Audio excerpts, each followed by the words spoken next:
हो जाएं। खुदा बाप की बारगाही में अपने आप को दीन और नम्र करते हुए, अपने आप को शून्य करते हुए, जैसे प्रभु की उपस्थिति में हम आए हैं, समय है कि अपने पूरे ध्यान को प्रभु के वचन पर लगाएं, प्रभु यीशु मसीह की उपस्थिति पर लगाएं। जैसे भजन संहिता में भजनकारियों कहता है, मैं यहोवा को धन्य कहता हूं क्योंकि उसने मुझे सम्मति दी है, वरन मेरा मन भी रात में मुझे शिक्षा देता है। मैंने यहोवा को निरंतर अपने सन्मुख रखा है, इसलिए कि वह मेरे दाहिने हाथ रहता है, मैं कभी न डगमगाऊंगा। इस कारण मेरा हृदय आनंदित और मेरी आत्मा मगन हुई, मेरा शरीर भी चैन से रहेगा। आइए समय में अपनी आंखों को हम बंद करें कि जैसे खुदा का वचन बताता है कि मैं यहोवा को धन्य कहूंगा, मैं जीवन भर यहोवा को धन्य कहता रहूंगा कि खुदा बाप ने आज के इस दिन तक भी मुझे जीवतों के जमीन पर खड़ा रखा है। मैं उसको धन्य धन्य कहूंगा। अपने हृदयों को हम तैयार करें कि जीवित परमेश्वर को धन्यवाद ही के बलिदान चढ़ाए, कि वह परमेश्वर हमसे और चाहता ही क्या है कि हम इस ज़बान से उसके नाम को महिमा देने पाए, कि उसके नाम को हम ऊंचा करें, कि वह धन्यवाद के योग्य परमेश्वर है। दिल की गहराई से, आत्मा और सच्चाई के साथ हम परमेश्वर के आगे अपने आप को खाली करें कि परमेश्वर आज हमारे हृदयों को भर दे, अपनी उपस्थिति से भर दे। ये संसार की कई बातें हमने अपने हृदय में बसाए रखी, परंतु आज प्रार्थना करें, ऐ खुदावन, मेरे दिल में ऐसी कोई बात ना रहे जो मेरे जीवन के लिए मुझे बोझ बनकर प्रभु मुझे तेरी ओर आने से रोकने पाए। प्रभु आज की सुबह मैं जब तेरे चरणों में आया हूं, प्रभु मैं चाहता हूं कि सिर से लेकर पैर तक मैं तेरे अभिषेक से भर जाऊं। प्रभु आज की सुबह प्रभु मैं किसी मनुष्य को ना देखूं, परंतु प्रभु आपका दर्शन प्राप्त करने पाऊं, कि प्रभु जहां तेरी उपस्थिति है, कि प्रभु जहां पर आपकी महिमा का बादल छाया हुआ है, वहां पर मैं आप में सिद्ध और संपूर्ण होने पाऊंगा। प्रभु आज प्रभु मुझे छू लीजिए, बदल दीजिए। प्रभु मैं जैसे आया था अब वैसे ही न लौटूं। प्रभु आज मैं बदल कर जाने पाऊं। ओ हालेलुया। अपने जबानों को खोलेंगे, हालेलुया हालेलुया हालेलुया हालेलुया। धन्यवाद धन्यवाद धन्यवाद धन्यवाद धन्यवाद धन्यवाद धन्यवाद धन्यवाद। हालेलुया हुसन्ना हुसन्ना हुसन्ना हुसन्ना हुसन्ना। हालेलुया हालेलुया हालेलुया हालेलुया।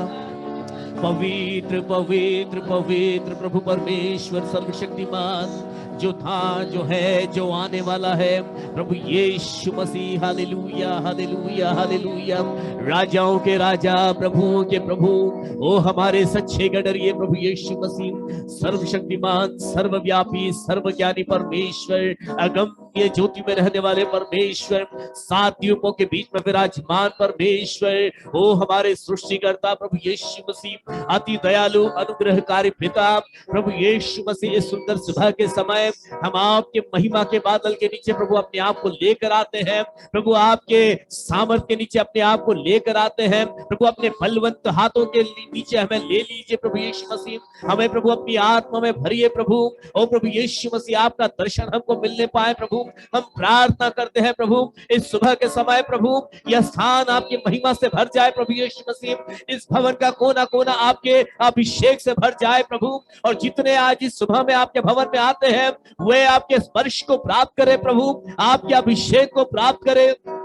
और प्रभु जैसे वे आए हैं वे वैसे ही लौट के न जाने पाए, परंतु जिन जरूरतों को लेकर आए हैं आज की सुबह उनके जीवन की हर जरूरत पूरी की जाए प्रभु यीशु मसीह। प्रभु आपसे प्रार्थना करते हैं आज हम में से एक एक आपके स्पर्श को प्राप्त करे प्रभु। और प्रभु यदि कोई बीमारी के हालात में आए हैं वे चंगाई को प्राप्त करे प्रभु। यदि कोई बंधन के हालात में आए हैं तो उनके जीवन के सारे बंधन टूट जाए प्रभु। यदि किसी के जीवन में शाप लेकर आए हैं प्रभु सारे शापों को तोड़ दीजिए प्रभु यीशु मसीह। उन्हें दीजिए प्रभु प्रभु। आज की सुबह में जो हम गीत गाते हैं प्रभु, जो वाद्य बजाते हैं, जो वचन को सुनते सुनाते हैं प्रभु, इन सारी बातों के द्वारा प्रभु आपके स्वर्गीय छुटकारा यहाँ पर आने पाए प्रभु, आपकी स्वर्गीय सामर्थ्य यहाँ पर प्रकट होने पाए प्रभु। प्रभु इस स्तुतियों के सिंहासन पर आप ही विराजमान हुई प्रभु। प्रभु ये आपकी कलीसिया है, ये आपके लोग हैं प्रभु यीशु मसीह। एक एक के हृदय को अपनी उपस्थिति से भर दीजिए प्रभु यीशु मसीह, उनके हृदय को अपनी तसल्ली से भर दीजिए प्रभु यीशु मसीह। संसार का यदि कोई बोझ उनके जीवन के अंदर है, कोई चिंताओं को लेकर आए हैं, इस सुबह में उनके जीवन की हर एक चिंताएं मिट जाए प्रभु यीशु मसीह, कि वे आपके दया भरे चेहरे को निहारने पाए प्रभु। ओ प्रभु यीशु मसीह, आपका दया भरा हाथ उनको तसल्ली देने पाए प्रभु यीशु मसीह। अब तक भी प्रभु आपने ही हमको संभाला है, अब से आगे के पूरे समय को हम आपके सामर्थ्य हाथ में सौंपते हैं, और जितने अपने मार्गों में हैं और वे यहाँ पर आना चाहते हैं प्रभु, समय पर यहाँ पर आए प्रभु, और समय पर आकर प्रभु आपके स्वर्गीय आशीषों को प्राप्त करें प्रभु। हर एक रुकावटें उनके सामने से हट जाए प्रभु, और वे आनंद के साथ में, पूरे आजादी के साथ में प्रभु आपकी आराधना में शामिल होने पाए प्रभु। अब प्रार्थना हमारे उद्धार करता प्रभु यीशु मसीह नासरी के नाम से मांगते हैं, आमीन आमीन आमीन आमीन, हालेलुया। आइए सुंदर सुबह के समय जब जलाली जीवित परमेश्वर के चरणों में मैं और आप एकत्रित हुए हैं, हम प्रार्थना करते हैं, आराधना करते हैं, वचनों को पढ़ते हैं। यह समय है कि गीतों के द्वारा प्रभु के नाम को हम महिमा दें, कदम आपके नाम को ऊंचा करें, कि वह स्तुतियों के सिंहासन पर विराजमान होने वाला परमेश्वर है। दिल की गहराई के साथ में, आत्मा और सच्चाई के साथ। Hallelujah Lord Jesus, praise the Lord Jesus, hallelujah,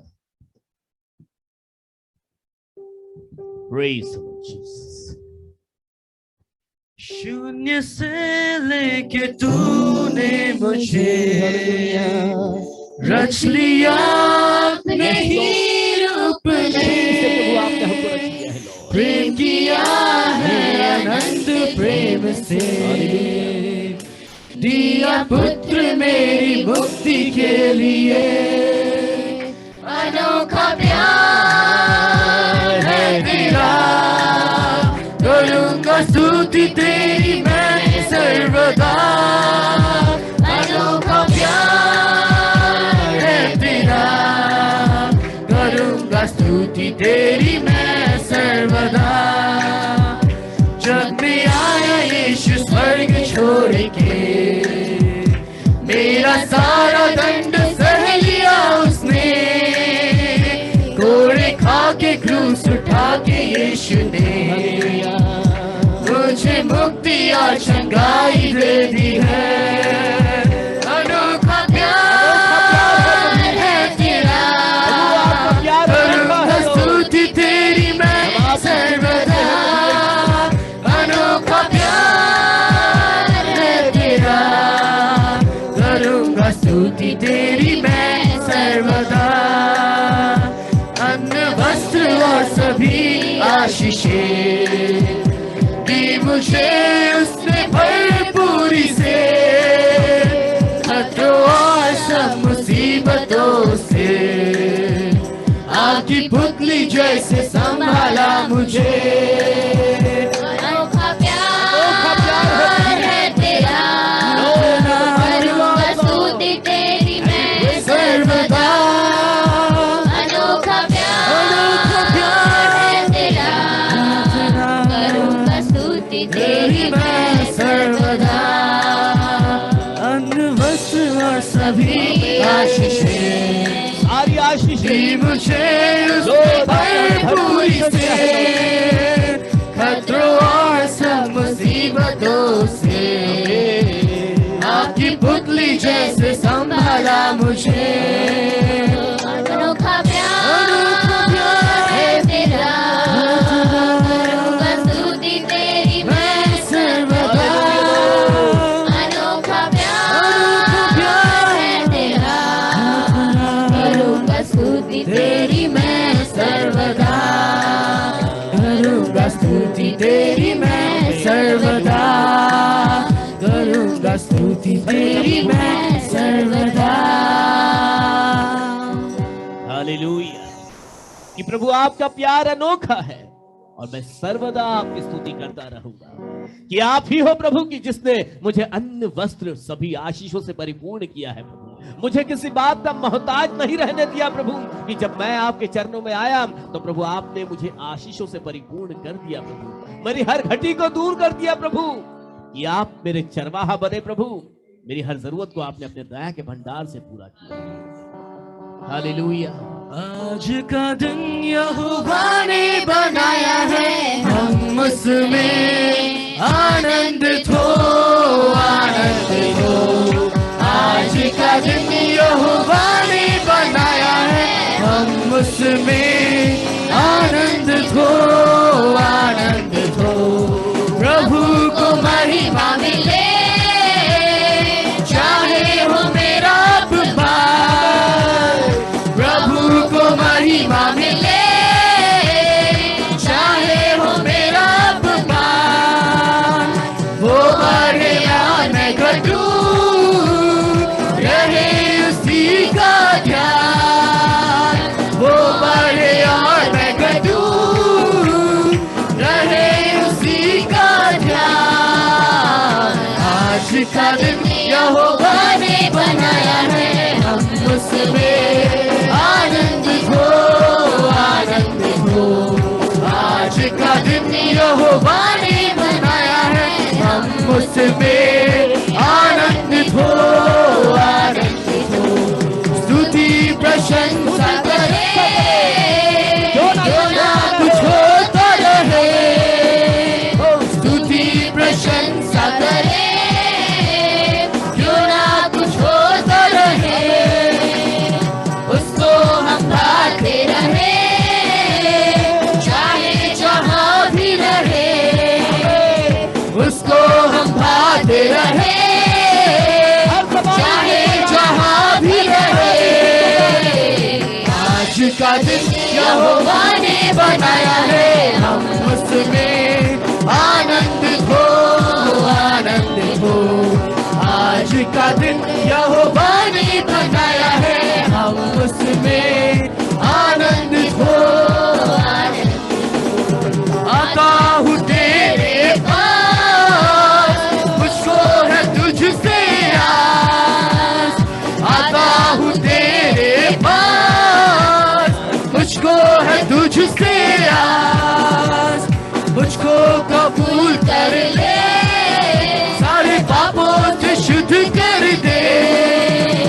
मुझको कबूल कर ले, सारे पापों से शुद्ध कर दे। आज का दिन यहोवा ने बनाया है, हम उसमें आनंदित हो, आनंदित हो। आज का दिन यहोवा ने बनाया है, हम उसमें आनंदित हो, आनंदित हो। आज का दिन यहोवा ने बनाया है, हम उसमें आनंदित हो, आनंदित हो। हालेलुया। आज का दिन यहोवा ने बनाया है, यदि हम उसमें आनंदित हैं तो कहना एक जोरदार ताली बजाकर खुदावंद को महिमा देंगे हम। Hallelujah, hallelujah. आता हूं तेरे पास, प्रभु मुझको कबूल कर ले। मेरी यही आस है प्रभु कि आज मैं तेरे राज्य का वारिस बनने पाऊं प्रभु यीशु मसीह, कि आज मैं तेरा कहलाऊं प्रभु यीशु मसीह, कि आज मैं तेरे राज्य का प्रभु यीशु मसीह बनने पाऊं। लॉर्ड, आज का यह दिन मेरे लिए वो दिन होने पाए प्रभु, कि मेरे जीवन का पूरी दिशा बदल जाए, पूरा मार्ग बदल जाए, पूरी सोच बदल जाए प्रभु, और मैं आपको देखने पाऊं। हालेलुया। आराधना हो आत्मा से, आराधना हो सच्चाई से। हर एक चीज जिसके नथुनों में श्वास है, हर एक वो जो जीवंत प्राणी है, वो यहोवा की आराधना करे। हालेलुया। आराधना हो आत्मा से, आराधना हो सच्चाई से। हर एक चीज जिसमें हो प्राण, यहोवा की आराधना करे। आराधना हो आत्मा से, आराधना हो सच्चाई से। हर एक चीज जिसमें हो प्राण, यहोवा की आराधना करे। आराधना हो आत्मा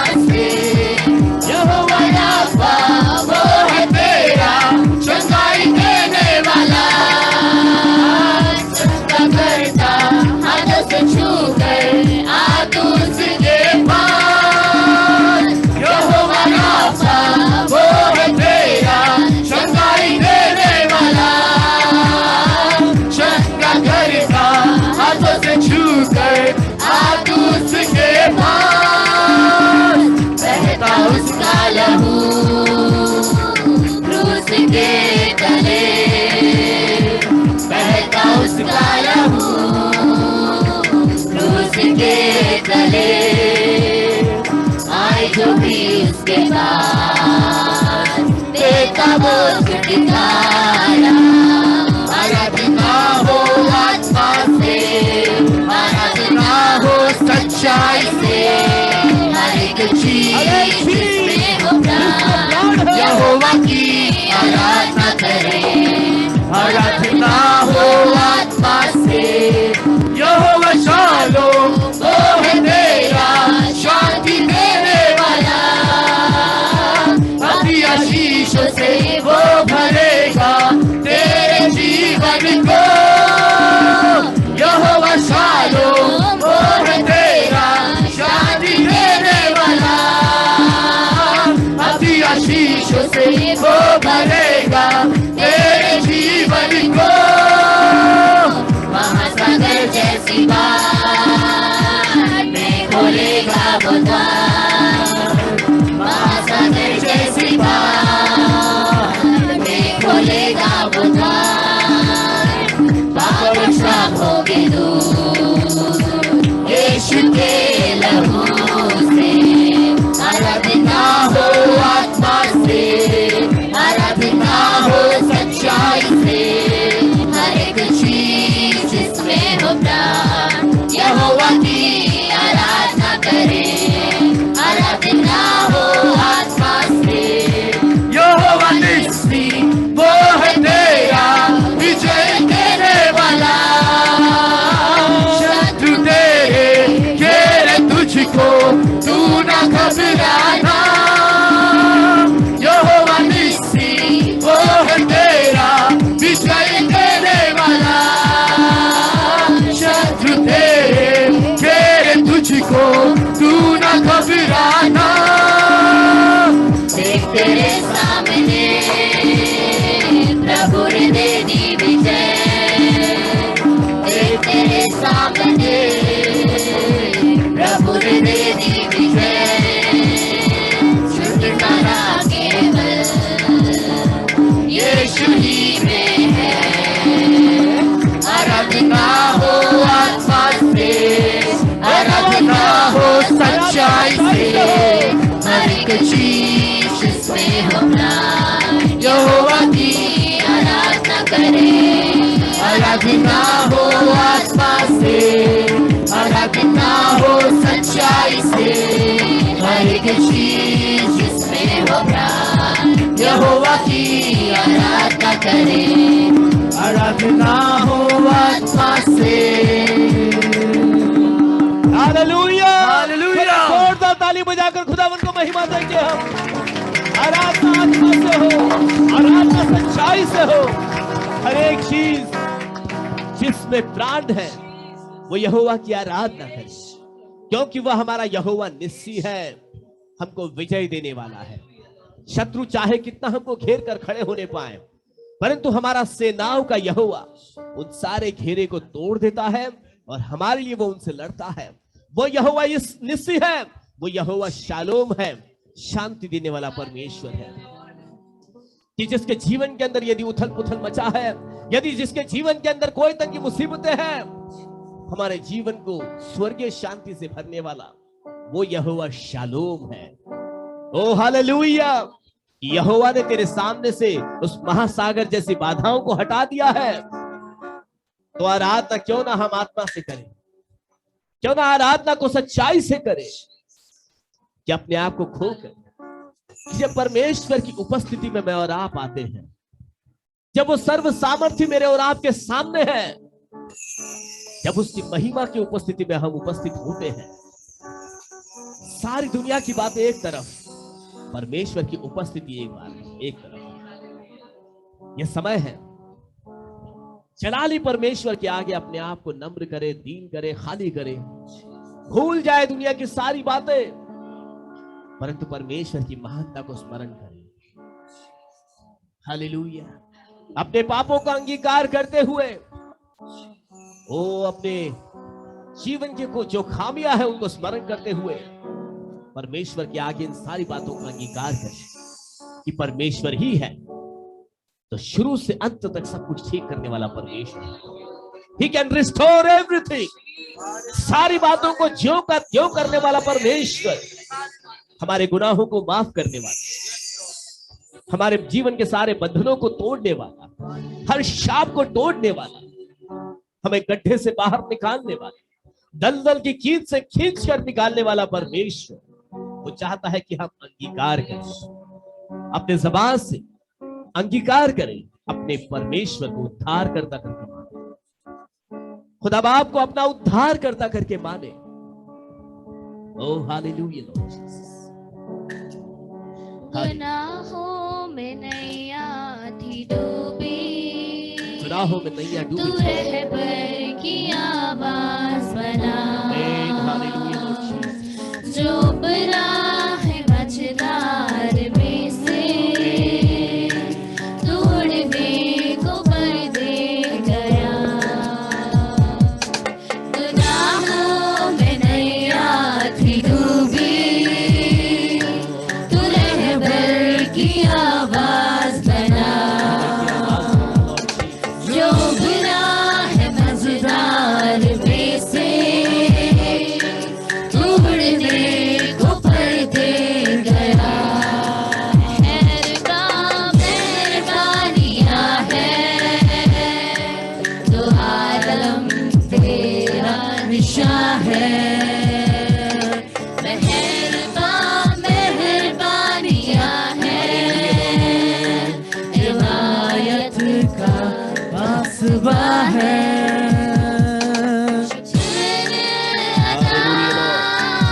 शुक्र अदा करूं मैं कैसे बता, शुक्र अदा करूं मैं कैसे बता, जो खुद पे जुल्म हमने ढाए, तू ईसा मसीह बनाए।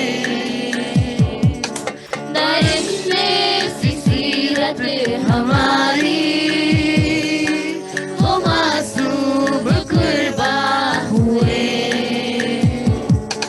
जो खुद पे जुल्म हमने ढाए, वो ईसा मसीह बनाए। दरिंदे सी सीरत हमारी, वो मासूम कुर्बा हुए। मेहरबानियाँ है, वो आलम तेरा निशान है। मेहरबानियाँ है, हिदायत का वास्ता है।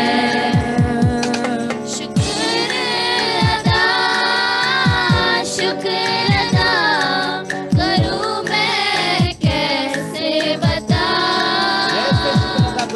शुक्र अदा करूं मैं कैसे बता,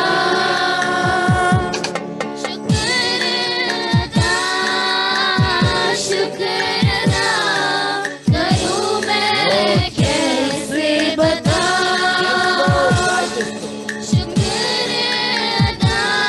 शुक्र अदा करूं मैं कैसे बता।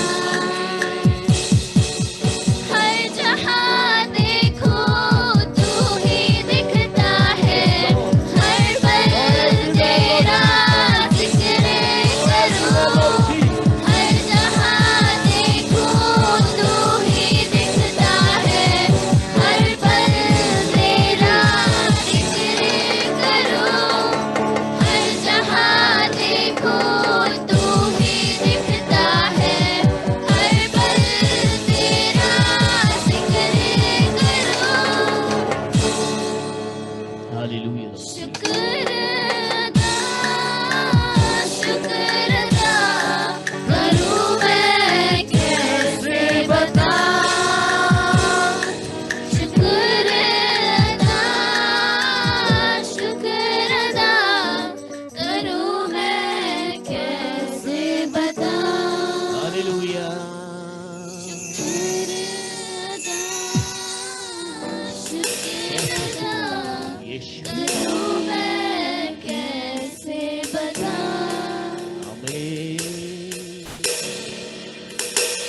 कि सच में प्रभु कैसे मैं शुक्र अदा करूं प्रभु कि प्रभु इस समय तक भी, इस दिन तक, इस समय तक, इस पल तक प्रभु आप ही ने मुझको सही सलामत रखा है। मेरे गुनाहों को आपने अपने ऊपर ले लिया लॉर्ड जीसस। मेरे लिए आपने स्वर्गीय सिंहासन को छोड़ दिया। इस जमीन पर आप एक साधारण मनुष्य बन के आए प्रभु, और अपने आप को आपने क्रूस पर टंगा दिया प्रभु। अपने प्राण त्याग दिए, अपने शरीर का एक एक लहू का कतरा बहा दिया प्रभु। इसके लिए मैं कैसे धन्यवाद करूं प्रभु यीशु, किन शब्दों से आपका धन्यवाद करूं प्रभु कि आप उससे भी महान हो प्रभु। मैं जितना धन्यवाद बोलूंगा वो कम ही होगा प्रभु। कि मैं जो दलदल की कीच में धंसा हुआ था, कि मैं जिसे कोई पूछता भी न था, कि मैं प्रभु जो गुनाहों के बोझ में दबा हुआ था प्रभु, कि मैं जिसको प्रभु जो शाप को लेकर चल रहा था प्रभु, कि मैं जो तंगी मुसीबत में जी रहा था, कि मैं जो बेरोजगार और प्रभु यीशु मसीह ऐसे कंगाली का सामना कर रहा था, परंतु प्रभु आपने अपने दया का हाथ मुझ पर बढ़ाया। मुझे आपने उस दलदल की कीच से खींच कर निकाला, उस अंधेरे जीवन से बाहर निकाल कर प्रभु आपने मुझको रोशनी में चलाया है। मैं कैसे इसका शुक्र अदा करूं, मैं कैसे इसका धन्यवाद दूं प्रभु यीशु मसीह, कि मैं मेरे जीवन के किसी भी क्षेत्र को देखूं, मैं जहां भी देखूं, चाहे दाएं देखूं, बाएं देखूं, ऊपर नीचे, हर जगह प्रभु आप ही आप हो प्रभु यीशु मसीह। आपने मुझको थाम कर रखा है प्रभु, आपने मुझको उठा कर रखा है प्रभु। आप मेरे लिए मार्ग बनकर आए प्रभु, आप मेरे लिए जीवन बनकर आए प्रभु। आपने मुझे अपने संतान बनाया प्रभु, अपने राज्य का वारिस बनाया। आपने मुझको उद्धार दिया प्रभु, अपने सामर्थ्य हाथ से मेरी अगुवाई की प्रभु यीशु मसीह। प्रभु मैं कैसे इन सारी बातों का शुक्र अदा करूं, मैं कैसे धन्यवाद दूं प्रभु, क्या कहूं प्रभु कि जिससे मैं धन्यवाद के बलिदान चढ़ा सकूं। प्रभु हमारे इस धन्यवाद के इस बलिदान को स्वीकार कीजिए। ओ हालेलुया। वह जीवित परमेश्वर आज हमारे मध्य में मौजूद है। उसका वायदा है कि जहां 2 या 3 मेरे नाम से इकट्ठा होंगे, उनके मध्य में मैं मौजूद रहूंगा। अपने वायदे के अनुसार प्रभु यीशु मसीह आज हमारे मध्य में है, और उसकी दृष्टि हम सब पर बनी है, और चाहता है वो कि हम में से हर एक के जीवन में वो मोड़ और वो एक ऐसा पल आए कि जिसमें हमारा जीवन पूरी तरह से बदल जाए, कि जिसमें हम वो न रहे जैसे पहले थे, परंतु एक नया जीवन प्राप्त करें। आज हम सबका यहां पर उपस्थित होना ये स्वर्गीय पिता की, प्रभु यीशु मसीह की मर्जी ही थी कि आज हम उसके चरणों में खड़े हैं। यह हमारी योजना नहीं थी, यह हमारा मन या हमारी मर्जी नहीं थी, परंतु खुदा ने चाहा, स्वर्गीय परमेश्वर ने चाहा कि मैं और आज उसके भवन में आकर उन आशीषों को प्राप्त करे जिसके लिए उसने हमको बुलाया है। यह समय है कि हम में से यदि कोई भी इस समय चाहता है कि मैं आज खुदा बाप से प्रार्थना करना चाहता हूं, आपको समय दिया जाता है, चाहे कोई भाषा में भी क्यों ना हो, आप में से कोई भी एक व्यक्ति प्रार्थना कर सकते हैं। Anybody can pray. Hallelujah Lord Jesus, Lord we exalt you Lord Jesus. Hallelujah hallelujah hallelujah Lord करते पिता परमेश्वर, धन्यवाद प्रभु यीशु। अब्राहम इसहाक याकूब के जुग Yes, Lord, we thank you, Lord, धन्यवाद करते पिता for your love and mercy, Lord पिता परमेश्वर, हर एक की बातों को जानने Hallelujah. आपके नाम से जो हम यहाँ इकट्ठा हुए प्रभु, Hallelujah. पिता परमेश्वर, अभी जो स्तुति हमने धन्यवाद प्रभु यीशु पवित्र और मसीह। शुद्ध परमेश्वर आप है पिता परमेश्वर, हालेलुया उसे पवित्र और शुद्ध बना के ग्रहण करना पिता लॉर्ड परमेश्वर, जीसस, ग्रहण के योग्य accept बनाना us पिता Lord। परमेश्वर, हम आपको धन्यवाद करते Yes, we thank you Lord। धन्यवाद करते प्रभु। हालेलुया जो भी सिस्टर ब्रदर बीच में आने वाले रास्ते में प्रभु, जीसस, उनको आने के लिए हालेलुया करना पिता, और हर एक रुकावट yes। को हमारे आगे आगे चल के दूर करने वाले Yes परमेश्वर आप हैं Lord पिता my परमेश्वर। God, the धन्यवाद mighty करते पिता God। परमेश्वर की महिमा की योग्य है। हर का मन आपके हाथों में पिता हालेलुया परमेश्वर, सबको चलाने वाले आप हैं पिता। Yes हम आपको हालेलुया धन्यवाद करते हैं, धन्यवाद करते हैं महान धन्यवाद परमेश्वर। प्रभु यीशु। अभी जो हम अपने जुबान से प्रभु स्तुति आराधना हमने की प्रभु, उसे आप हालेलुया ग्रहण करना पिता परमेश्वर। और हालेलुया जो भी Lord सिस्टर ब्रदर Jesus। रास्ते में प्रभु जो भी रुकावट यीशु दूर नाम करके जय आने के लिए नाम सहायता और हालेलुया मदद करे, अभी आप जो अपने दास के द्वारा यीशु। बातें करेंगे, हालेलुया। भजन संहिता के द्वारा बातें करेंगे पिता परमेश्वर, लॉर्ड, वो आपकी इच्छा है पिता परमेश्वर। Yes we need you Lord. धन्यवाद करते हैं पिता परमेश्वर कि आप हालेलुया। जो भी अपने दास के द्वारा बताए, हर एक सिस्टर बच्चे यीशु। बूढ़े जवान सबको आशीष मिले पिता परमेश्वर। और हालेलुया। जो भी वचन आप देने वाले हैं पिता परमेश्वर, हर एक के अंदर काम करे पिता आमीन। परमेश्वर, हालेलुया लॉर्ड। क्योंकि वचन ही आपका हमारे जीवन को बदल सकता है पिता हालेलुया। परमेश्वर। धन्यवाद करते हैं पिता Transform परमेश्वर। our life, यूट्यूब Lord पे Jesus. जूम पे जो भी सुन रहे हैं प्रभु, उनकी भी सहायता Lord. मदद आप करना। यस। जो भी आवाज की दिक्कत होती प्रभु, उसे आप पूरा हालेलुया। करना। धन्यवाद करते हैं। सारी Thank you, प्रार्थना Lord. यीशु मसीह के पवित्र और मीठे नाम से मांगते हैं पिता। आमीन आमीन आमीन आमीन। Hallelujah hallelujah. समय है हम अपनी बाइबल को लें और प्रभु यीशु मसीह की उपस्थिति की गरिमा को हम ऐसे बनाए रखें। भजन संहिता 144, साम्स 144।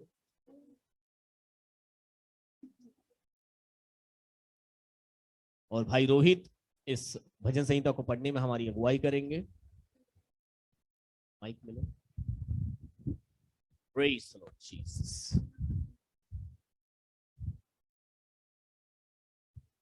हालेलुया। हालेलुया। तो मैं आगे आगे पढ़ूंगा, आप लोगों को मेरे पीछे दोहराना है। आमीन। तो आइए हम पढ़ेंगे। धन्य है यहोवा, धन्य है यहोवा जो मेरी चट्टान है, जो मेरी चट्टान है, वह मेरे हाथों को लड़ने वह मेरे हाथों को लड़ने और युद्ध करने के लिए तैयार करता है। तैयार करता है। वह मेरे लिए करुणा निदान और गढ़ है, करुणा निदान और गढ़ है, ऊंचा स्थान और छुड़ाने वाला है। वह मेरी ढाल और शरण स्थान है, जो मेरी प्रजा को मेरे वश में कर देता है। हे यहोवा, मनुष्य क्या है कि तू उसकी सुधि लेता है, या आदमी क्या है कि तू उसकी कुछ चिंता करता है। मनुष्य तो सांस के समान है, उसके दिन ढलती हुई छाया के समान है। हे यहोवा, अपने स्वर्ग को नीचा करके उतरा, पहाड़ों को छू, तब उनसे धुआं उठेगा। बिजली कड़कड़ा कर उनको तितर बितर कर दे, अपने तीर चलाकर उनको घबरा दे। अपने हाथ ऊपर से बढ़ाकर मुझे महासागर से उभार, अर्थात परदेशियों के वश से छुड़ा। उनके मुंह से तो व्यर्थ बातें निकलती हैं, और उनके दाहिने हाथ से धोखे के काम होते हैं।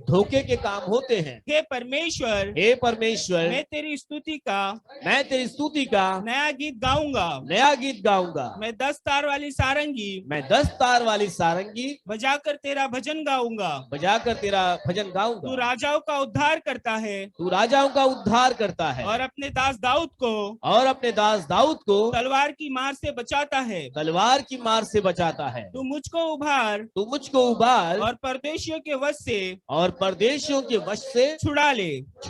जिनके मुंह से व्यर्थ बातें निकलती है, और जिनका दाहिना हाथ झूठ का दाहिना हाथ है। जब हमारे बेटे जवानी के समय पौधों के समान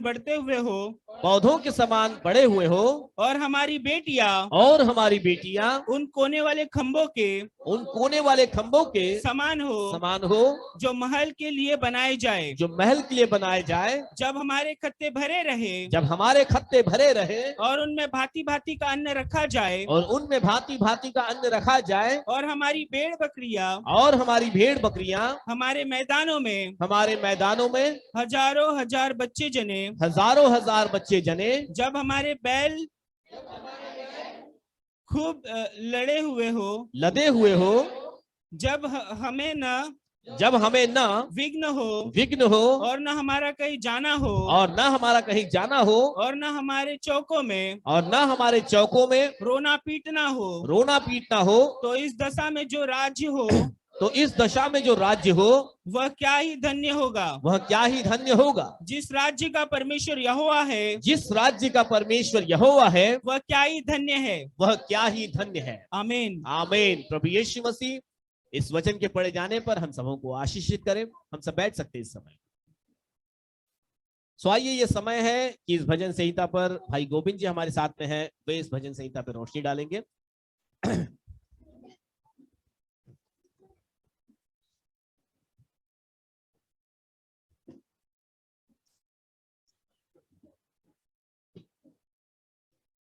हालेलुया।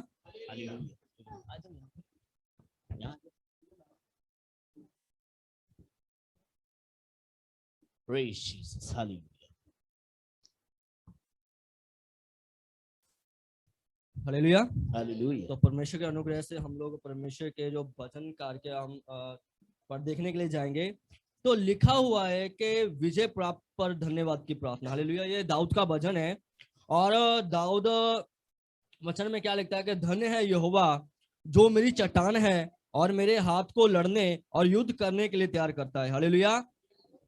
तो जिस तरीके से भजन दाऊद ने लिखा है, भजन में क्या लिखता है, धन्य है यहोवा जो मेरी चट्टान है, वो मेरे हाथों को लड़ने और युद्ध करने के लिए तैयार करता है।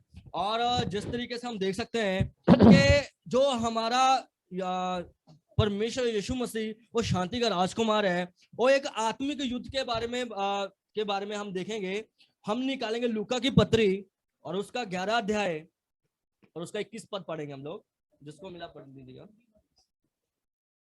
11 से लेकर 21, 11 का सिर्फ 21 पढ़ेंगे हम लोग। जब बलवंत मनुष्य हथियार बांधे हुए अपने घर की रखवाली करता है तो उसकी संपत्ति बची रहती है। हालेलुया। तो जिस तरह वचन कलाम में क्या लिखा है कि जिस तरह हमारा जो परमेश्वर यीशु मसीह वो क्या है, शांति का राजकुमार है, वो वचन कलाम में क्या बोलता है कि जब बलवंत मनुष्य हथियार बांधे हुए अपने घर की रखवाली करता है तो उसकी संपत्ति बची रहती है। तो जिस तरीके से हम देखते हैं कि आत्मिक जो जीवन है हमारा, हम अपने बलवंत हाथों से मनुष्य क्या करेगा, हथियार बांध ले। परमेश्वर के जो वचन कलाम है उसके जरिए हम क्या करें, हम अपने आप को तैयार करें और घर की रखवाली करें, तो जो हमारी जो संपत्ति है वो बची रहेगी। शैतान उसके ऊपर क्या करेगा, हावी ना हो पाएगा। उसी तरीके से दाऊद भी इसी तरीके से बोलता है कि यहोवा धन्य है, वो मेरी चट्टान है जो मेरे हाथों को लड़ने और युद्ध करने के लिए तैयार करता है। हालेलुया। वो मेरे लिए करुण निधान और गढ़ है, गढ़ ऊंचा स्थान और छुड़ाने वाला है। वो मेरी ढाल और शरण स्थान है जो मेरी प्रजा को मेरे वश में कर देता है। हालेलुया। दाऊद हम देख सकते हैं कि दाऊद उनके जो अपने ही घर वाले, जो उनके रिश्तेदार जो थे, वो उसके पीछे पड़े थे। शाऊल का जो बेटा था उसके पीछे पड़ा था उसको मारने के लिए। तो वो ऐसे भटक रहा था आजू बाजू। तो इसीलिए वो परमेश्वर के सामने प्रार्थना करता है कि परमेश्वर मेरे को छुड़ाए इन सब चीजों से। तो परमेश्वर ने उसको हर एक जगह पे उसकी क्या किया, सहायता मदद किया और परमेश्वर ने उसको छुड़ाया।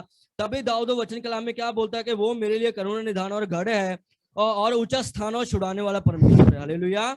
वो मेरी ढाल और शरण स्थान है। क्या परमेश्वर मेरा क्या है, ढाल है जो हर एक मुसीबत पे मेरे को छुड़ाता है, और शरण स्थान है जो मेरे रहने की एक पनाह देता है। हालेलुया। उसी तरीके से हम भी देख सकते हैं कि जो हम किसी मुसीबत में रहते हैं, जहाँ शैतानी पीड़ित रहते हैं, तो परमेश्वर से प्रार्थना करना चाहिए कि वो परमेश्वर मेरे को हर एक चीज से छुड़ाने वाला परमेश्वर है। वो मेरा ढाल है कि वो शैतान का कोई भी जो दाव हमारे ऊपर चलने नहीं देगा, और वो मेरा शरण स्थान है। हालेलुया। कि वो मेरे पनाह है, मेरा परमेश्वर जो मेरे को एक लुकने की जगह देता है। हालेलुया। एक वचन है जो तीसरा वचन हम पढ़ेंगे, हे यहोवा मनुष्य क्या ही है कि तू उसकी सुधि लेता है, या आदमी क्या है कि तू उसकी कुछ चिंता करता है। हालेलुया। जब मैं ये वचन मैंने पढ़ा तो मैं थोड़ा इमोशनल हो गया कि जो परमेश्वर है वो मनुष्य की क्या करता है, सुधि लेता है। मनुष्य क्या करता है, गलतियां करता है। जिस तरह दाऊद ने भी गलतियां की थी तो परमेश्वर ने उसको मौका दिया था। एक परमेश्वर ने क्या बोला था कि तू कोई भी वो पत्ती चुन ले, तो उसने वो परमेश्वर के सामने गिड़गिड़ाया और परमेश्वर उसके सुना था, और उसका एक बच्चा भी मरा था। हम सब लोग जानते हैं कि उसने किस तरीके का पाप किया था, तो परमेश्वर ने उसको एक मौका दिया था। परमेश्वर वचन कलाम में क्या बोलता है कि हे यहोवा मनुष्य क्या ही कि तू उसकी सुधि लेता है। कि मनुष्य, हम देख सकते हैं कि बाइबल में क्या लिखा हुआ है कि जो इंसान एक घास की तरह है, जो शाम को क्या होता है, सूख मुरझा जाता है। हालेलुया। तो उसी तरीके से हम भी देख लेते हैं कि परमेश्वर ने हमें क्या किया, अपने हाथों से बनाया है। हम लोग देख सकते हैं उत्पत्ति में 2 अध्याय उसके 7 वचन में लिखा हुआ है कि परमेश्वर ने इंसान को जमीन की भूमि से रचा है और परमेश्वर अपने श्वास फूका है और परमेश्वर एक जीवता प्राणी बनाया। हालेलुया। उसी तरीके से परमेश्वर उसकी सुधि लेता है। परमेश्वर इंसान से प्रीति रखता है और परमेश्वर ही जानता है कि ये मेरा बेटा है। परमेश्वर ने हमें हक दिया है कि परमेश्वर कि हम उसके बेटे बेटियां बने। हालेलुया। इसलिए वचन कलाम में परमेश्वर यही बोलता है कि हे यहोवा, मनुष्य क्या ही है कि उसकी तू सुधि लेता है। इंसान डिंग मार मारता है तो फिर भी परमेश्वर उसको मौका देता है कि ये बेटा मेरा एक दिन मेरे पास लौट के आएगा। और आदमी की वो चिंता करता है, क्या ही या आदमी क्या ही है कि तू उसकी चिंता करता है। परमेश्वर को चिंता है हमारी। जो परमेश्वर वचन कलाम में भी लिखा कि परमेश्वर कभी सोता नहीं, कभी ऊँगता नहीं। हालेलुया। परमेश्वर हमारी चिंता करता है, कुछ भी विपत्ति ना आने पाए तो तभी परमेश्वर हर एक बातों में परमेश्वर हमारी सुधि लेता है। हालेलुया।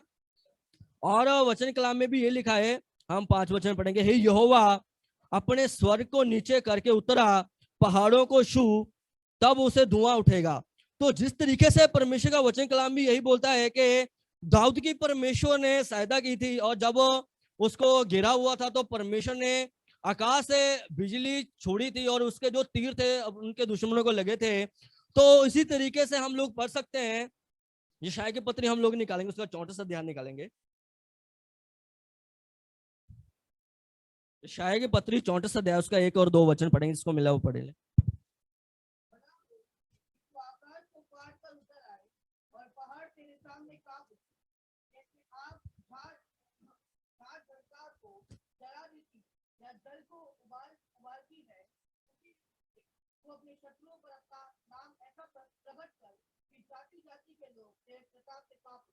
हालेलुया। तो परमेश्वर वचन कलाम में भी यही बोलता है कि जो दुश्मन है परमेश्वर उनको क्या करेगा, अपने शत्रु को मतलब खत्म करेगा। तो उसी तरीके से जो उनका जो परमेश्वर का जो प्रताप है वो देखने पाए। हालेलुया। जाति जाति के लोग, जो परमेश्वर है अपने जो हर एक वचन कलाम के जरिए हर एक को प्रोडक्शन देता है। जिस तरह दाऊद को भी दिया था परमेश्वर ने कि जब उसके पीछे आजू बाजू वो उनके दुश्मन पड़े थे परमेश्वर ने उसको बचाया था। उसी तरीके से परमेश्वर हमें भी बचाता है कि हमें हर एक एक्सीडेंट दुर्घटना से परमेश्वर बचाता है। तो इंसान क्या बोलता है कि मेरे जो क्या बोलते हैं कि मेरे कर्म है कि मैं बच गया, वो परमेश्वर का अनुग्रह है कि परमेश्वर हमें हर एक चीज से बचाता है। हालेलुया। और उसी तरीके से 9वां वचन भी यही बोलता है कि हे यहोवा, मैं तेरी स्तुति का नया गीत गाऊंगा, मैं 10 तार वाली सरंगी बजाकर तेरा भजन गाऊंगा। हालेलुया।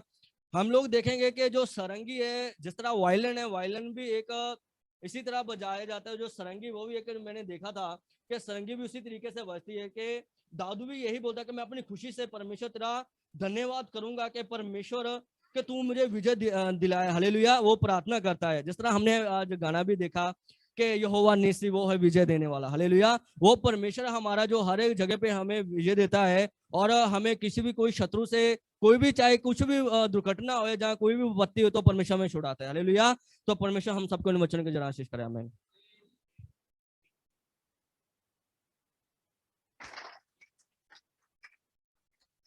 हालेलुया। सच में हालेलुया। माइक चल रहा है क्या? भाई गोविंद जी को मैं शुक्रिया करना चाहूंगा कि उन्होंने अच्छा प्रकाशन इस भजन संहिता पे डाला। सच में दाऊद के विचार यदि मैं और आप जितना सीखते जाएंगे, जितना उसको पढ़ते जाएंगे, ये हमारे लिए कमी होगा कि उसमें हम दीनता, नम्रता, निर्भरता खासकर, क्योंकि आज ऐसा दौर है कि मनुष्य निर्भर होना छोड़ दिया। जैसे दाऊद कितना बड़ा सामर्थ्य था फिर भी परमेश्वर पर निर्भर था। हम चाहे अपने जीवन में कितने बड़े हो जाएं, कितनी हमारी शोहरत बढ़ जाए या हमारा स्थान मान बढ़ जाए, परंतु फिर भी यदि हम परमेश्वर पर निर्भर होना छोड़ दे तो हमारे लिए सब कुछ निराधार है, उसका कोई मतलब ही नहीं है फिर। हालेलुया। इसलिए चाहे हम कोई परिस्थिति में क्यों ना हो, हर परिस्थिति में परमेश्वर पर निर्भर रहे। सच में जब दाऊद ने विजय प्राप्त की तो उसका श्रेय वो अपने आप को नहीं देता, उसका श्रेय वो अपनी सेना को नहीं देता, वरना आज यदि कोई देश जीत जाए या कोई राजा जीत जाए तो कहेगा कि हमारी तलवारें बहुत अच्छी थी, हमारे सेना बड़ी तगड़ी थी, हमारे पास की जो इम्यूनिटीज थी वो बहुत जबरदस्त थी। लेकिन उनके जगह पर यदि दाऊद को रखा जाए तो दाऊद इन सारी चीजों को बिल्कुल भी श्रेय नहीं देता। तो सारा श्रेय परमेश्वर को देता है कि मेरा परमेश्वर है जो मुझे युद्ध के लिए तैयार करता है, मेरा परमेश्वर है जो मुझे हर लड़ाई में आगे रखता है, मुझे हारने नहीं देता। आप कहोगे कि अरे पास्टर, लड़ाई से हमारा क्या ताल्लुक है, हमको कौन सा लड़ना है? मैं आपको बताना चाहता हूं, हर रोज हर घड़ी हम एक आत्मिक युद्ध में लगे हुए हैं। हमारी लड़ाई हर पल चल रही है और इस युद्ध में जय हमारी योग्यता से नहीं मिलती है। जब वो परमेश्वर ने हमारे युद्ध को अपने हाथ में ले लिया है तो विजय वहीं से आती है। हालेलुया। तो हमारा हर समय लड़ाई चलता रहता है। जरूरत है हमको कि वो सेनाओं का यहोवा हमारे युद्ध को अपने हाथ में ले ले। प्रभु यीशु मसीह इस वचन के पढ़े जाने पर हमें आशीषित करे। आज मैं गवाही के लिए बहुत ज्यादा समय नहीं दूंगा सबको, बच्चे लोग अपनी गवाही देंगे जल्दी से। आज हमें प्रभु भोज हमारे सामने है तो प्रभु भोज के लिए भी हमें समय रखना है बचाकर। तो आइए जल्दी से अपने बच्चे खड़े होंगे और अपनी गवाही को देंगे।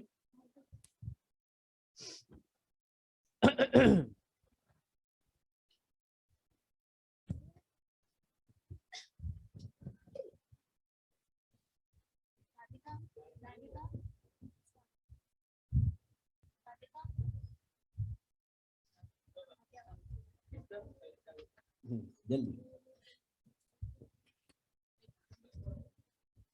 यहोवा कैसा कुम्हार बाय, यहोवा कैसा कुम्हार बाय, यहोवा कैसा कुम्हार बाय, यहोवा कैसा कुम्हार बाय।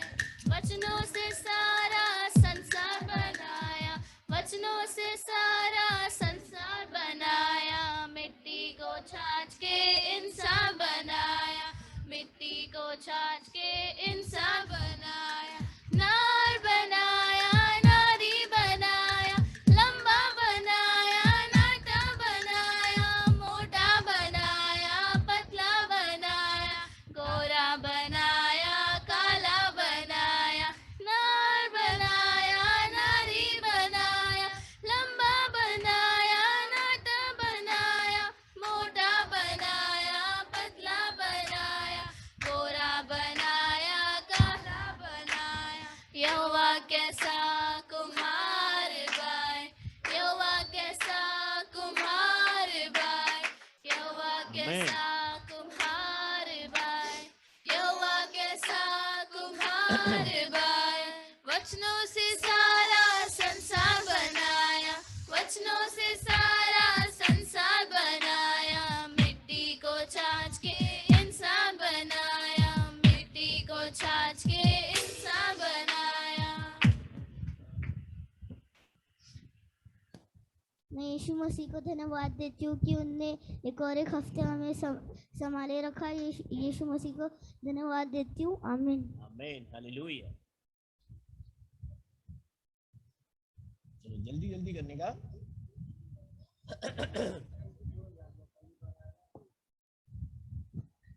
हालेलुया। मैं यीशु मसीह को धन्यवाद देना चाहता हूँ, उन्होंने मेरे को अब तक संभाले रखा। उनके लिए एक वचन बोलना चाहूँगा। Psalms 108 verse 1. Oh God, my heart is fixed. I will sing and give praise with my glory. मैं यीशु मसीह को धन्यवाद देती हूँ, उन्होंने फिर एक बार मुझे संभाले रखा। हर मुसीबत से उन्होंने हम लोग को संभाल के रखा, उसके लिए धन्यवाद। हर एक्सीडेंट से भी हम लोग को बचा के रखा, उसके लिए भी धन्यवाद। मैं एक वचन पढ़ना चाहती हूँ, Psalms 108 का 1. Oh God, my heart is fixed. I will give praise with my glory. मैं यीशु मसीह को धन्यवाद देती हूँ कि उन्होंने मुझे हर एक्सीडेंट से उन्हें बचा रखा, इसके लिए मैं यीशु मसीह को धन्यवाद देती हूँ। मैं उनके लिए एक वचन पढ़ना चाहती हूँ, Psalms 108 verse 1. Oh God, my heart is fixed. I will sing and give praise with my glory. यीशु मसीह को धन्यवाद। हम लोग हमारे परिवार को एक हफ्ता सर दर्द लगा, इसके लिए उनके लिए मैं एक वचन बोलना चाहता हूँ, Psalms 46:1. God is our refuge and strength, a very present help in trouble. Psalms मैं यीशु मसीह को धन्यवाद देती हूँ। उन्होंने मेरे परिवार को एक और एक हफ्ते संभाले रखा। मैं उनके लिए एक वचन बोलना चाहती हूँ। मांगो तो तुम्हें दिया जाएगा, ढूंढो तो तुम पाओगे, खटखटाओ तो तुम्हें मिले। आमीन। मत्ती का 7:7। यीशु मसीह को धन्यवाद देता हूँ कि वो हमारे परिवार को हम सब कलीसिया को संभाल कर रखे। यीशु के लिए मैं एक वचन बोलना चाहता हूँ। और Psalms 108:1. Oh God, my heart is fixed. I will sing and give praise even with my glory. आमीन। मैं यीशु मसीह को धन्यवाद देता हूँ कि यीशु मसीह ने हम लोग के परिवार को संभाल के रखा और पूरी कलीसिया को संभाल के रखा। यीशु मसीह के लिए एक वचन बोलना चाहता हूँ। Psalms 108:1. Oh God, my heart is fixed. I will sing and give praise with my glory. आमीन। Thank you.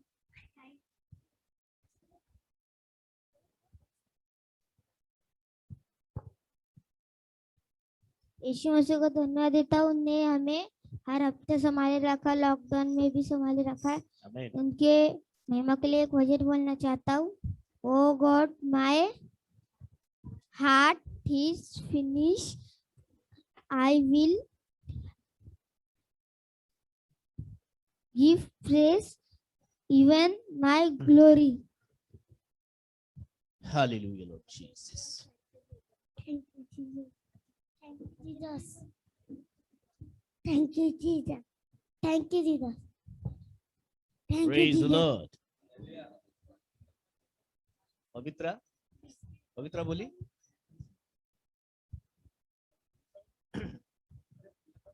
बोलो थैंक यू, बोलो थैंक यू लॉर्ड, बोलो thank you Jesus. Thank you, Jesus. आमीन।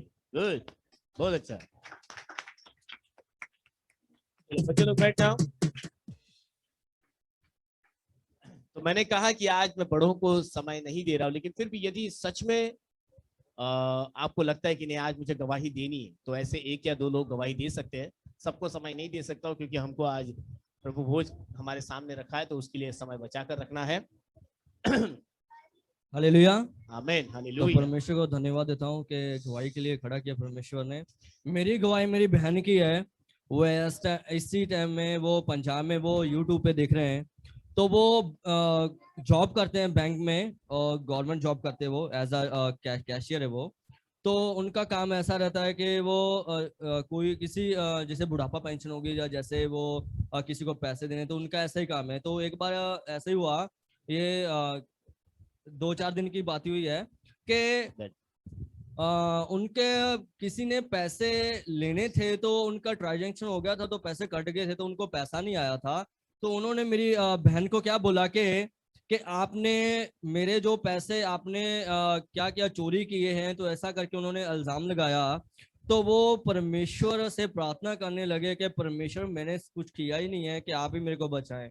तो इसीलिए फिर जो बैंक का मैनेजर है, तो वो क्या बोलता है ऐसा कुछ नहीं है। तो हम लोग पीछे देखते हैं फीडबैक बेच के कि क्या कुछ कोई प्रॉब्लम तो नहीं है। तो उनका जैसे बोलते हैं कि हमारे साथ भी ऐसा हो जाता है कि हम भी किसी को पैसे भेजते थे, हमारे इधर से पैसे कट जाते, दूसरे साइड पे पहुंचते नहीं है कभी कभार, तो उससे उसलिए समय लगता है। तो उनका जो मैनेजर है वो भी इसी तरीके से बोलता था कि आप टेंशन मत लीजिए और किसी से कुछ विश्वास करने की जरूरत नहीं है, और किसी को कुछ ज्यादा हेल्प मतलब कि किसी को भरोसा करने की भी जरूरत नहीं है, कि आजकल क्या है धोखाधड़ी हो रही है कि सब लोग पैसे के लिए बहुत कुछ करते हैं। तो मेरी बहन उन्होंने बोला कि मैं गवाही दूंगी कि परमेश्वर मेरे को इस सब चीजों से निकाला, और पैसे भी उनके पास आ गए, और परमेश्वर ने उन सब चीजों से बचाया। तो प्रभु को धन्यवाद देता हूँ। हालेलुया। आमीन। Hallelujah.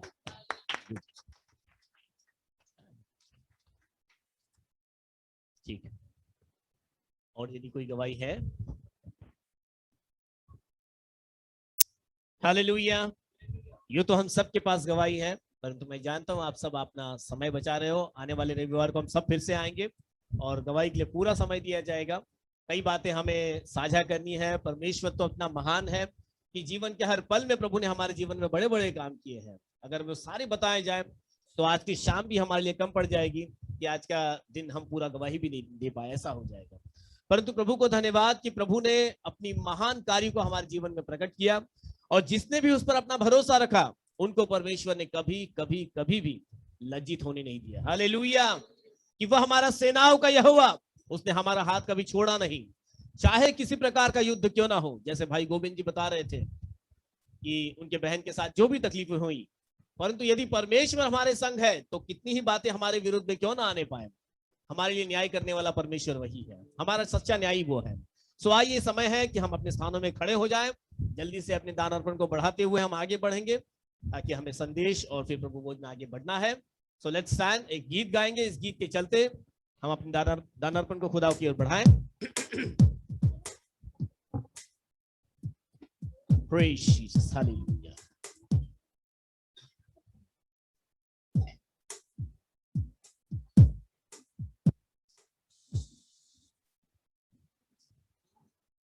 Hallelujah. Praise Lord Jesus.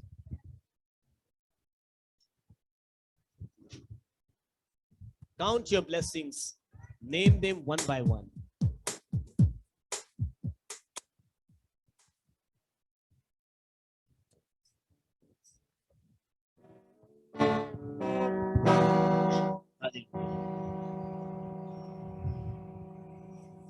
Yeah.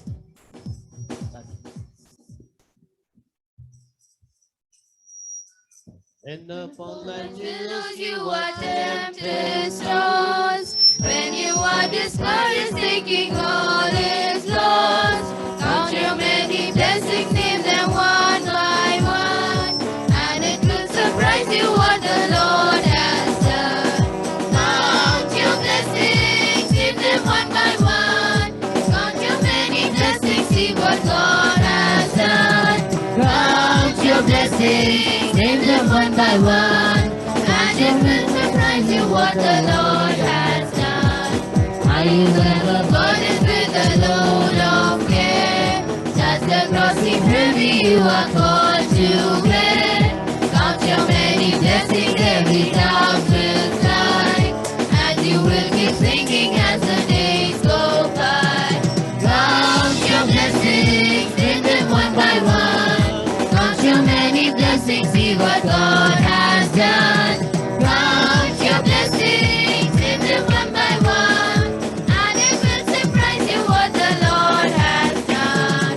So whether the conflict, whether great or small, do not be disheartened, God is over all. Count your many blessings, He is will attend.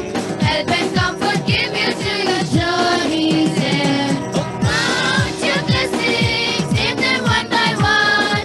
Count your many blessings, see what God has done.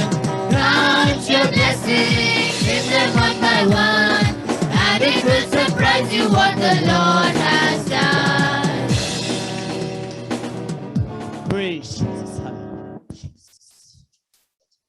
Yeshua. Hallelujah, Lord Jesus.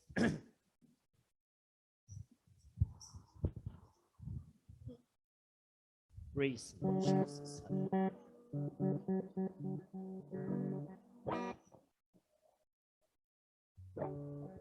आइए अपनी आंखों को बंद करें और इस दान दशमांश के लिए एक मन से प्रार्थना करें। प्रभु यीशु मसीह, इस सुंदर सुबह के समय फिर एक बार आपके दया आसन के आगे प्रभु हम अपने आप को प्रभु यीशु मसीह लेकर आते हैं और इस दान और दशमांश को आपके चरणों में अर्पित करते हैं। प्रभु आप इसे स्वीकार कीजिए। प्रभु दिए हुए हाथों को आशीष की भरपूरी दीजिए प्रभु यीशु मसीह, कि जिन्होंने आनंद के साथ आपके राज्य के लिए बोया है वह अपने जीवन में हर्ष की कटनी काटने पाए। प्रभु जो नहीं दे पाए प्रभु उनके लिए भी प्रार्थना करते हैं वे बहुतायत की आशीष को प्राप्त करें और प्रभु आपके राज्य के गवाह बनने पाए। प्रभु यीशु मसीह प्रभु एक एक को मैं आपके सामर्थ्य हाथ में सौंपता हूं। सबों के घर के खत्तों को भरा पूरा रखिए, उनके नौकरी धंधों को आशीषित कीजिए प्रभु यीशु मसीह। उनका उठना बैठना आशीष का कारण होने पाए प्रभु यीशु मसीह। प्रार्थना करते हैं आपकी आगे हम प्रभु आपके वचनों में बात करना चाहते हैं। मेरे होठों का जुम्मा लीजिए प्रभु, और जो भी वचन यहाँ पर पढ़ा जाए हर एक वचन प्रभु वो आपकी ओर से ही आने पाए, और प्रभु हम आपके प्रकाशन को अपने जीवन में प्राप्त करें। प्रभु हमारे हृदयों का कब्जा कीजिए प्रभु, कि हमारे आत्मिक कान खुले और हम आपकी वाणी को प्राप्त करें प्रभु यीशु मसीह। अब प्रार्थना हमारे उद्धार करता प्रभु यीशु मसीह नासरी के नाम से मांगते हैं, आमीन आमीन आमीन। हम सब बैठ सकते हैं इस समय।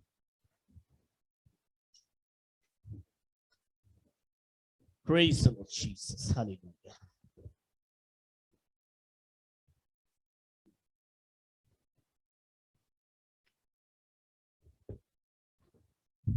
फिर से मेरा सवाल वहीं पे आएगा। कोई मुझे याद दिलाओ कि बीते हफ्ते हमने किस विषय पर बात की? हाँ, स्वप्न से मंजिल, और वो तो हमारा विषय 2 महीने से चल रहा है। विषय क्या था हमारा? समृद्धि, बिल्कुल। और समृद्धि में हमने दान दशमांश के बारे में बहुत ही उम्दा बातें बाइबल में से हमने सीखी। परंतु ये सारी बातें मैं आपको सिखा क्यों रहा हूं कि हमें सीखना क्यों है। हम मनुष्य जब से जन्मते हैं तब से लेकर हमारे जीवन के अंतिम श्वास तक हमारी सीखने की प्रक्रिया चलती रहती है। प्रभु परमेश्वर अपनी आत्मा के द्वारा हमें सिखाता रहता है। क्यों सिखाता रहता है? ताकि हम सीखने वाले गलती नहीं करेंगे, सीखने वाले जैसा सीखे हैं वैसा चलेंगे। हालेलुया। जो सीखा नहीं रहेगा वो गलती करेगा, और ये उसके लिए नुकसान की बात हो जाएगी। लेकिन यदि हम सीखेंगे तो गलती नहीं करेंगे। प्रभु का हम धन्यवाद देते हैं कि बीते तकरीबन 1.5-2 महीने से हम एक विषय पर है, स्वप्न से लेकर मंजिल की ओर हम बढ़ रहे हैं। और इस सफर में हमने अब तक कितनी परीक्षाओं को सीखा? कोई बताएगा? अब तक कितनी परीक्षाएं हुई? अभी तक 8 परीक्षाओं पर हमने बात की। हर हफ्ता उसको मैं दोहराता हूं, परंतु अगले हफ्ते में आपको स्लाइड के साथ, अगर प्रभु ने चाहा या मुझे वो बना पाया मैं, तो आपको स्लाइड के द्वारा मैं बताऊंगा कि हमने यूसुफ की स्वप्न की यात्रा को कहां से शुरू किया और वो कैसे आगे बढ़ता गया, जैसा हमें बढ़ना है। यदि यूसुफ ने इस 10 परीक्षाओं में से गुजरा, या आज मैं जो परीक्षा बताऊंगा वो 9वीं परीक्षा होगी यूसुफ की, अगर वो इस 10 परीक्षाओं में से गुजरा तो वो इसीलिए ताकि जब वो अपनी मंजिल को प्राप्त कर ले, जब उसके जीवन में परमेश्वर की मर्जी पूरी हो, तो उस स्थान पर उस मंजिल को प्राप्त करने की योग्यता उसमें होनी चाहिए। हालेलुया। और इसीलिए ये 10 परीक्षाएं उसके जीवन में उसके चरित्र को सुधार रही थी। हर एक परीक्षा उसमें एक नया चरित्र उभार रही थी। चाहे उसकी परीक्षा घमंड से ही क्यों ना शुरू हो, है ना। पहले उसकी शुरुआत हुई घमंड की परीक्षा, वो गड्ढे में गिरा, महल में गया, जेल में गया, समृद्धि आई, भविष्यवाणियां हुई, बहुत सारी चीजें हुई उसके जीवन में। परंतु इन सारी बातों में कहीं पर वो पास हुआ तो कहीं पर फेल हुआ। लेकिन मेरे और आपके लिए उत्तम बात क्या है कि यूसुफ का जीवन मेरे और आपके सामने एक पत्री के समान रखी गई, एक उदाहरण के समान रखी गई। और उदाहरण होते क्यों हैं?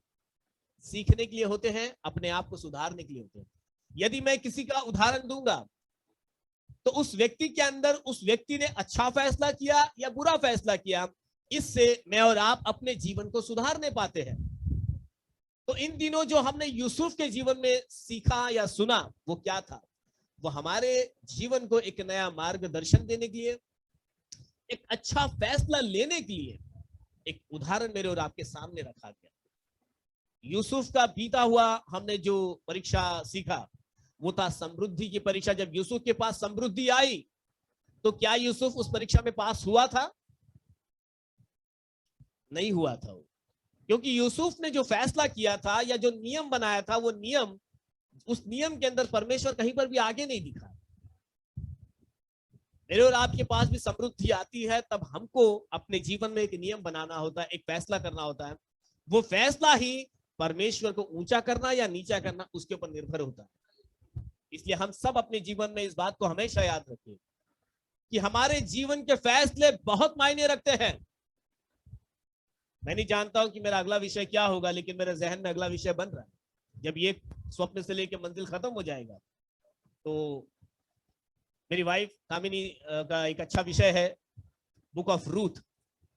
अगर मैं उस पर जा पाया तो मैं देखूंगा उसमें फैसला, उसमें भी सारी बातें कवर है। मैं आपको अगर हो सका तो मैं उस विषय को शुरू करूंगा अगली बार।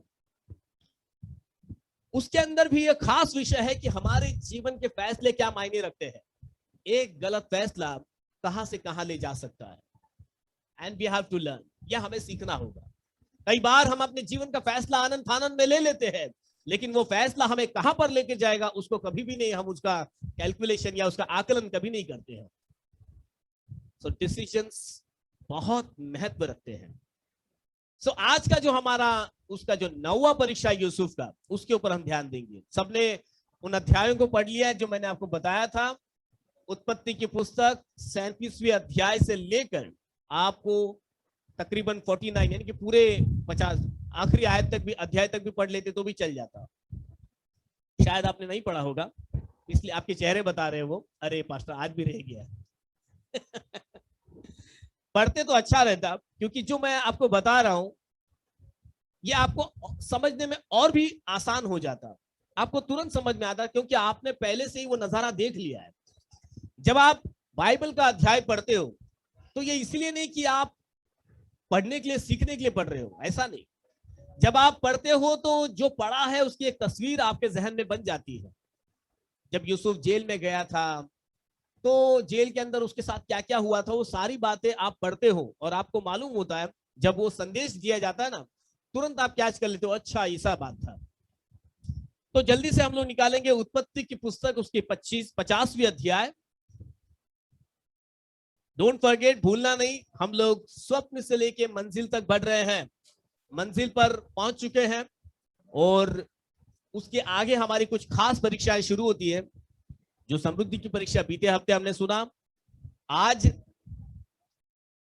50वां अध्याय यदि आप पढ़ोगे 15 से लेकर 21 आयत तक, पढ़ना नहीं, मैं आपको थोड़ा सा समझा के बता देता हूं क्या हुआ था वहां पर। कोई बात नहीं करेंगे, अगर आपने पढ़ा नहीं है तो मैं आपको बता रहा हूं कि यहां पर तो आ गए। यूसुफ ने अपने परिवार को दूसरे देश से अपने मिस्र देश में बुला लिया, वहां पर बसा दिया। कुछ समय हुआ, यूसुफ के कितने भाई लोग थे? यूसुफ के कितने भाई थे? कितने भाई थे? कितनी बहन थी? नहीं मालूम। एक बहन भी थी यूसुफ की, मतलब सब लोग मिलाकर 13 लोग थे। 12 भाई, मतलब पूरे 12 भाई लोग और एक बहन थी जिसका नाम दीना था। शायद आप लोग भूल गए होंगे, तो बहन के बारे में नहीं बोल रहे, हम भाइयों के बारे में बोल रहे। क्योंकि यूसुफ के जीवन में जब उसका स्वप्न का यात्रा शुरू हुआ, उसके 11 भाई उसके खास विरोधी थे। उसके 11 भाइयों ने उसको काफी सताया था। उसके 11 भाइयों ने उसको गड्ढे में डाल दिया था, करीब करीब मार ही देने वाले थे। वो तो यहूदा का मेहरबानी था जो उसने बचा लिया। तो एक भाई ने मध्यस्थी की, इसलिए यूसुफ बच गया, वरना वो लोग तो मार ही देने वाले थे उसको। लेकिन चलो, बातचीत के द्वारा यूसुफ को क्या किया गया? गड्ढे में डाल दिया गया। तो मतलब उसके इसमें दिखता है कि यूसुफ के भाई यूसुफ से प्यार नहीं कर रहे थे।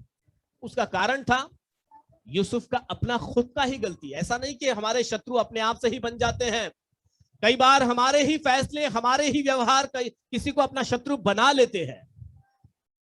यूसुफ का ही कुछ ऐसा व्यवहार हुआ जिसके द्वारा उसके 11 भाई उसके शत्रु बने। सबका ध्यान यहां पर है, बच्चे लोग भी ओके। तो यहां पर क्या हुआ, सारी बातें हो गई। यूसुफ आगे बढ़ता बढ़ता महल में आया, महल से जेल में गया, जेल से फिर बाहर आकर अब वो मिस्र देश का राजा बन चुका है। राजा नहीं बना, पर राजा के बाद का ही व्यक्ति। राजा जो फैसले नहीं लेता था वो सारे फैसले भी यूसुफ लेता था। इतना बड़ा व्यक्ति बन गया था, इतना बड़ा कि अब उसके बातों से सब कुछ होता था।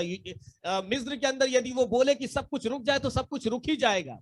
वहां तक कि राजा भी कुछ नहीं कर पाएगा, क्योंकि राजा ने ही उसको उतना अधिकार दे दिया था कि तू जो चाहेगा वही होगा। राजा ने कहा मैं सिर्फ मेरे खाने का ख्याल रखूंगा, बाकी सारा ख्याल तुझे रखना है। तो सोच लीजिए यूसुफ के हाथ में कितनी सामर्थ आ गई थी। अब इतनी सामर्थ आने के बाद जब आप 50वें अध्याय में वो जो आयत मैंने बताई 11 से लेकर 15 आयत यदि आप पढ़ोगे, वहां पर एक ऐसी परिस्थिति आ गई जहां पर यूसुफ के पिताजी, कौन थे यूसुफ के पिताजी? यूसुफ के पिताजी का नाम क्या है? याकूब। यूसुफ के पिताजी का नाम क्या है? याकूब। अब याकूब था, तब तक यूसुफ के भाइयों को लग रहा था कि क्योंकि पापा है तो ये छोटा हमारा कुछ नहीं कर सकता, क्योंकि छोटा कौन? यूसुफ। ये जब तक हमारे डैडी हमारे साथ में हैं तो ये छोटा भाई जो है यूसुफ हमें कुछ भी नहीं कर सकता। लेकिन अब यहाँ पर क्या हुआ? 50 से लेकर 50वें अध्याय के अंदर याकूब का डेथ हो गया। अब इसके भाई लोग वहां पर डर गए, अब तो डैडी चले गए, अब यूसुफ जरूर बदला लेगा हमसे, अब यूसुफ पूरा गुस्सा निकालेगा हम पर। अब तक तो पिताजी थे, तब तक तो सब सही था, लेकिन अब पिताजी नहीं है तो ये जो अब राजा बन चुका है ये तो हमको नुकसान पहुंचाएगा। और ये डरते हुए कांपते हुए उन्होंने एक संदेश यूसुफ के पास भेजा। उस संदेश में ये बतलाया कि अब तो पिताजी रहे नहीं, लेकिन उनकी आखिरी इच्छा ये थी कि तू हमको माफ कर दे, जो भी हमने तेरे साथ में किया था उस सबको भूल जाए। और यूसुफ वहां पर रोने लग गया जब ये खबर यूसुफ को मिली। अब यहां पर यूसुफ का रोना इसलिए नहीं था कि उसके भाइयों ने उसको कैसा समझ लिया। हम देख सकते यूसुफ अपने पिताजी से बहुत प्यार करता था, क्योंकि अब पिताजी नहीं रहे तो इसके लिए यूसुफ रोया था। लेकिन इन सारी बातों में क्या यूसुफ ने इस बारे में सोचा नहीं होगा कि मेरे ये भाई जिन्होंने मुझे गड्ढे में डाला, मुझे इतना विरोध किया मेरे साथ में, मुझे तो मार ही देने वाले थे, आज मैं कुछ हूं तो मैं इनका आज कुछ कर सकता हूं। सोचा नहीं होगा क्या? सोचा होगा। अगर मैं और आप यूसुफ की जगह होते तो क्या करते? आज हम संसारिक मनुष्य हैं, हमें मौका मिलने की देरी है। अब मैं तुझे बताऊंगा, बीते दिनों में मेरे साथ ये किया गया है, मैं छोड़ूंगा नहीं। कोई हमें मतलब देखो, कोई यूसुफ को मार ही देने वाला था, ऐसा विरोधी था। आज वे एक स्थिति में आ गए थे क्या? तो आज यहां पर यूसुफ एक अच्छी स्थिति को प्राप्त कर लिया था। यहां पर आकर यूसुफ के भाई डर गए।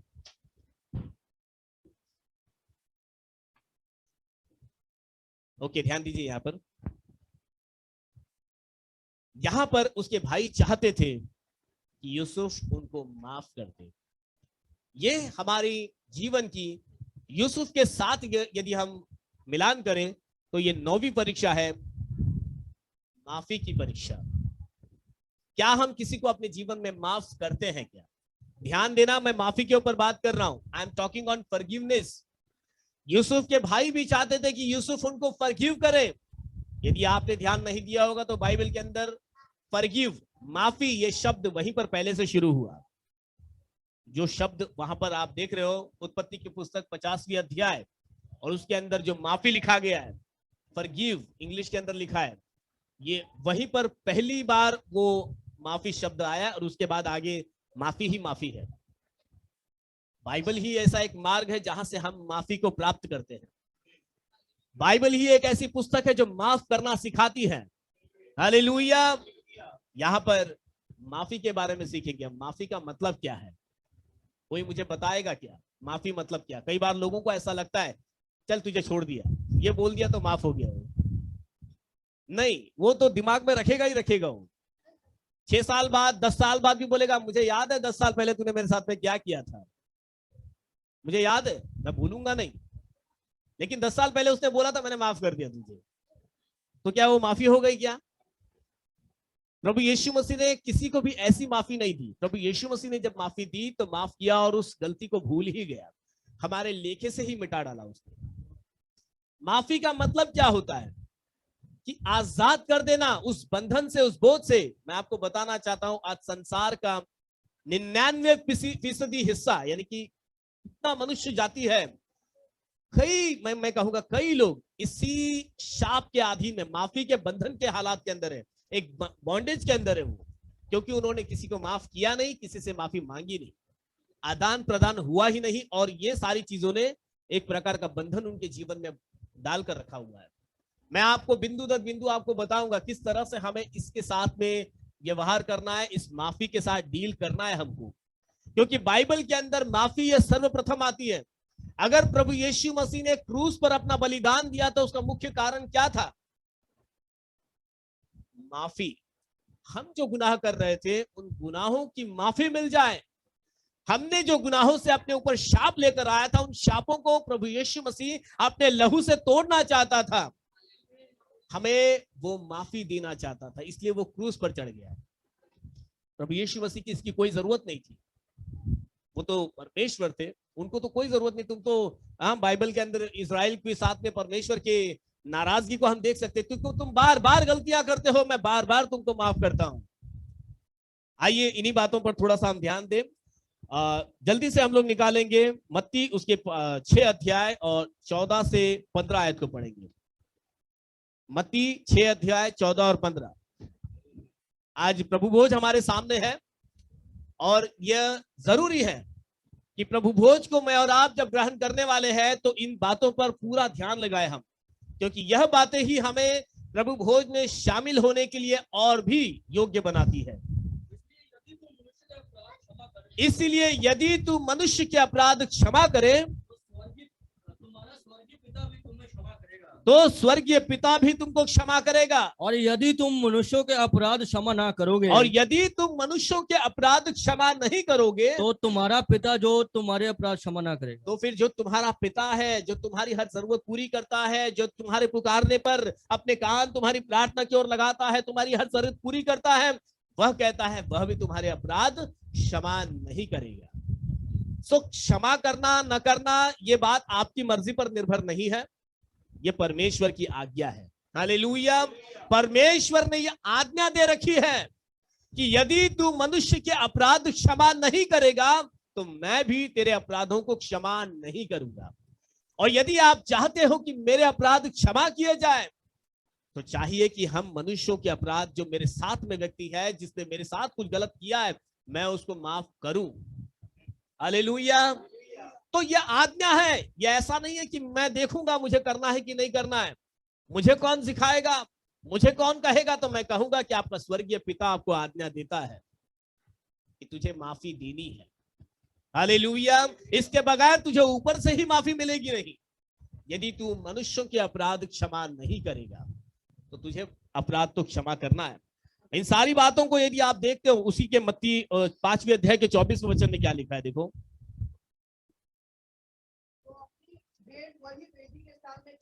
तो अपनी भेंट जो लाया है ना, वो वेदी के सामने वैसे ही छोड़ दे और जाकर पहले अपने भाई से मेल मिलाप कर। पहले अपने भाई से जाकर मेल कर ले, पहले जाकर अपने भाई को माफ कर, पहले जाकर अपने भाई से माफी मांग ले। ये जो माफी का आदान प्रदान है ना, पहले उसको क्लियर कर डाल, उसके बाद अपनी भेंट तू परमेश्वर के सामने लेकर आ, वरना तेरी भेंट भी स्वीकार होने वाली नहीं। तू चाहता है कि मेरा परमेश्वर मेरी भेंट स्वीकार करे, क्योंकि जब परमेश्वर भेंट स्वीकार करेगा तो उसका जो अनुग्रह होगा, जो उसकी आशीष होगी, वो तो अपरंपार है, उसकी गिनती हम मनुष्य कर ही नहीं सकते। लेकिन यह होने से पहले जरूरी है कि मेरी भेंट मेरा परमेश्वर स्वीकार तो करे। कैन की भेंट परमेश्वर ने स्वीकार नहीं की। आप देख सकते हो कैन का हाल क्या हुआ है ना। कैन को कौन कौन जानते हैं? 2, 4, 5, 4.5, हाँ हाथ उठ रहे है ना। हाबेल ने भी परमेश्वर को भेंट दी, बस मैं समझ गया, आशीष को भी मालूम है। तो हाबिल ने भी भेंट चढ़ाई, कैन ने भी भेंट चढ़ाई, लेकिन परमेश्वर ने हाबिल की भेंट को स्वीकार किया, परंतु कैन के भेंट को स्वीकार नहीं किया। हालेलुया। और स्वीकार नहीं करने का जो अंजाम हम कैन के जीवन में देखते हैं, वह भयानक अंजाम था। उसके अंदर जो चीजें उसके अंदर आई, वो सारी बातें नेगेटिविटी को लेकर जा रही थी, वो पूरी नकारात्मकता की तरफ उसको लेकर गई। और उसके बाद हम देखते हैं कि कैन तो शैतान के बच्चों में ही गिना गया। तो इसीलिए चाहिए कि हम अपनी भेंट को, यदि चाहते हैं कि परमेश्वर मेरी भेंट स्वीकार करे, तो चाहिए कि हम अपने भाई से पहले मेल कर ले। यदि किसी को हमने माफ नहीं किया है तो माफ करना है। यदि माफी चाहते आपने अगर किसी के लिए गलती की तो आप जाकर माफी मांगे, ये तो होना ही है। हालेलुया। परमेश्वर के जब यीशु मसीह के चेले यीशु मसीह के सामने बैठे और उन्होंने इसी 6 अध्याय के अंदर उन्होंने कहा कि हे रब्बी, हमें सिखा कि हम प्रार्थना कैसे करें। अब यीशु मसीह ने उनको जो प्रार्थना भी सिखाई, उस प्रार्थना के अंदर का मेन भेद तो यही था कि तुम्हारी प्रार्थना में ही क्षमा का बात तो पहला होना चाहिए। प्रार्थना को सिखाने के तुरंत दूसरे 2 आयतों के अंदर हम देखते 15 और 16 में यीशु मसीह ने उनको माफी के बारे में बताया। यदि तुम्हें माफी चाहिए तो पहले तुम्हें मनुष्यों को माफ करना पड़ेगा, तब तुम्हें क्षमा मिलेगी। अपने जहन के अंदर इस क्षमा वाली बात को बिठा लीजिएगा। जब हम प्रभु भोज को ग्रहण करने वाले हैं तो यदि ऐसी कोई बात है तो हमें आज ही परमेश्वर के आगे इस बात को डील करना पड़ेगा, मानना पड़ेगा। जो भी आप है इसको सुलह करना पड़ेगा। एक और आयत पढ़ेंगे, उसकी नीति वचन 19वें अध्याय का 11 वचन क्या बताता है। नीति वचन चलता है, जो मनुष्य बुद्धि से चलता है वह विलंब से क्रोध करता है। हाँ, वो विलंब से क्रोध करेगा। और अपराध को भुलाना उसको शोभा देता है। आमीन, हालेलुया। एक मनुष्य के अंदर शोभनीय बात बताया गया है। हम चाहते हैं कि मैं जो कपड़े पहनूं वो मुझ पर शोभा दे, मैं जो चीजें अपने जीवन के अंदर लूं वो मुझे शोभा देना चाहिए, मेरे शब्दों से शोभा होनी चाहिए, मेरे व्यवहार से शोभा होनी चाहिए, सूट करना चाहिए मुझको। तो यहां पर वचन क्या बताता है? यदि एक व्यक्ति क्षमा करने वाला है, हालेलुया, यदि वो क्षमा करता है तो ये क्षमा करना उसके लिए शोभा देता है। यदि हम परमेश्वर के भय भक्ति में चलने वाले लोग हैं, परमेश्वर का आदर मान अपने जीवन में करते हैं, तो हमारे लिए सबसे शोभनीय बात है क्षमा करना। हमारे हृदय के अंदर कई कड़वाहट को लेकर तो चल रहे हैं, परंतु परमेश्वर चाहता है, यदि आप चाहते हो कि मेरा जीवन एक शोभनीय जीवन हो, कि जिसके अंदर एक अच्छा सुंदरता होनी चाहिए, तो सुंदरता आपके चेहरे से नहीं, आपकी सीरत से है, आपके हृदय के व्यवहार से है, आपके क्षमा करने में सुंदरता है। हालेलुया। खुदा का कलाम बताता है उसी के 24वें अध्याय के 29 को देखिए, नीति वचन 24:29। मत कह, जैसा उसने मेरे साथ किया है वैसा ही मैं भी उसके साथ करूंगा, आमीन, और उसको उसके काम के अनुसार बदला दूंगा। आमीन, हालेलुया।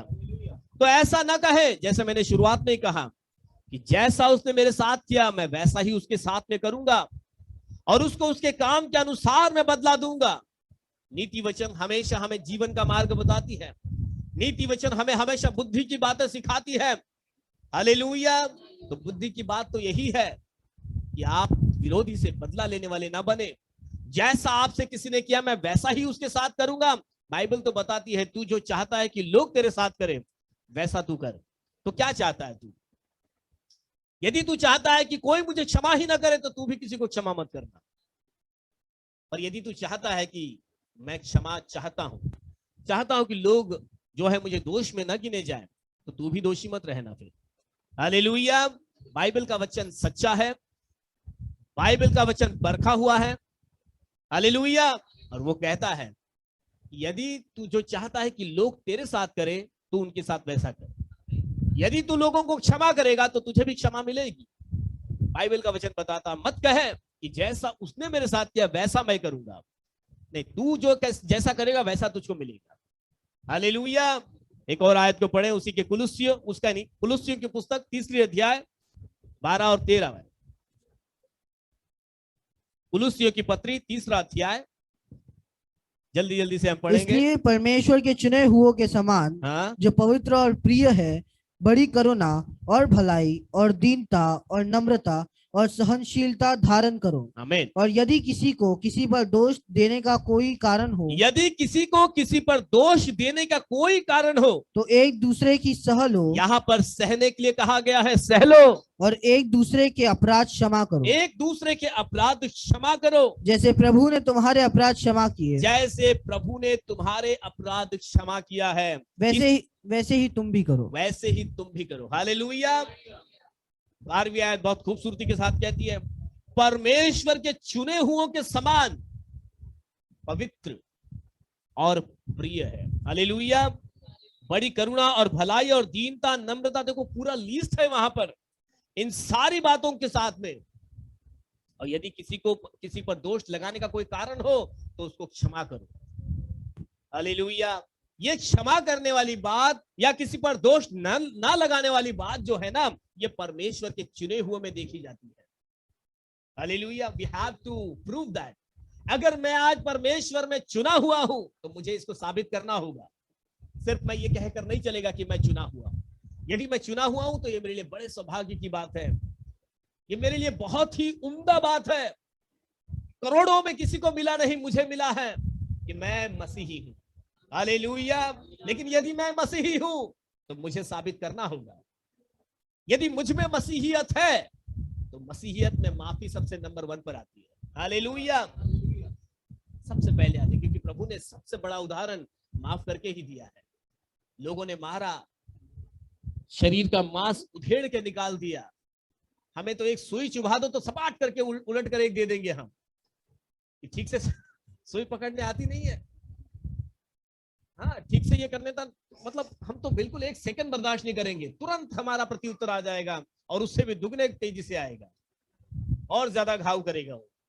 पर प्रभु यीशु मसीह के बारे में सोचो तो जरा, लिखा है कि उसके शरीर का मांस उधेड़ कर निकाल दिया गया। यदि नहीं मालूम पड़ रहा होगा वो दर्द, तो पैशन ऑफ क्राइस्ट देख लेना। आप देख भी नहीं पाओगे, इतने बेरहमी के साथ यीशु मसीह को मारा गया, निंदित किया गया, जबकि वो स्वर्गीय परमेश्वर थे।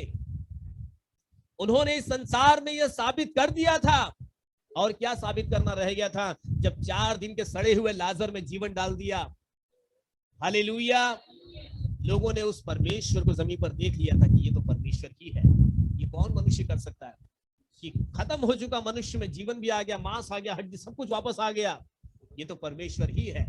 ये जानते हुए भी इन्हीं लोगों ने कहा चढ़ा दो इसे क्रूस पर, मारो जैसा मारना मारो। लेकिन फिर भी उस यीशु ने क्या किया? क्रूस पर आखिरी शब्द यही थे, प्रभु ये नहीं जानते कि ये क्या करते हैं, माफ कर। वहां पर भी माफी दे दी उनको। Hallelujah. We have to learn that thing कि यदि मैं कहता हूं मेरे बुलाए जाने पर यदि मुझे ईमान लाना है तो मुझे माफ तो करना पड़ेगा। यदि मैं माफ ही नहीं करता हूं तो फिर मसीहियत में कहीं ना कहीं मैं बहुत पीछे रह जाऊंगा। सबसे पहला सिद्धांत है कि माफ करना ये हमारी इच्छा मर्जी पर, मतलब ये हमारा नहीं परंतु परमेश्वर की आज्ञा है, स्वर्ग के परमेश्वर की आज्ञा है। जिसने मुझे और आपको बनाया है, जिसने हमारे नसों को बनाया, हमारे मांस को बनाया, हम में लहू को डाला, हमारे नथुनों में जिसने श्वास डाला है, जिसको अधिकार है कि ये श्वास को एक पल के अंदर रोक सके। बताओ आप कितना खर्च करोगे, कितना अपने लिए कुछ बना लोगे? क्या आपके चलते हुए श्वास को आप अपने आप में बनाए रख सकते हो? क्या नहीं बनाए रख सकते। बहुत कोशिशें हुई परंतु ये मनुष्य से हो नहीं पाया। परंतु परमेश्वर है जो सांस रुके हुए को फिर से श्वास दे सकता है, चलते हुए को रोक सकता है तुरंत। हालेलुया। और उसकी आज्ञा है कि तुम्हें माफ करना है। हालेलुया। ये उसकी आज्ञा है कि तुम्हें माफ करना है। माफ करना है, माफी मांगनी भी है। मत्ती 18 अध्याय में जाएंगे हम लोग जल्दी से, उसके 21 और 22 में क्या लिखा है।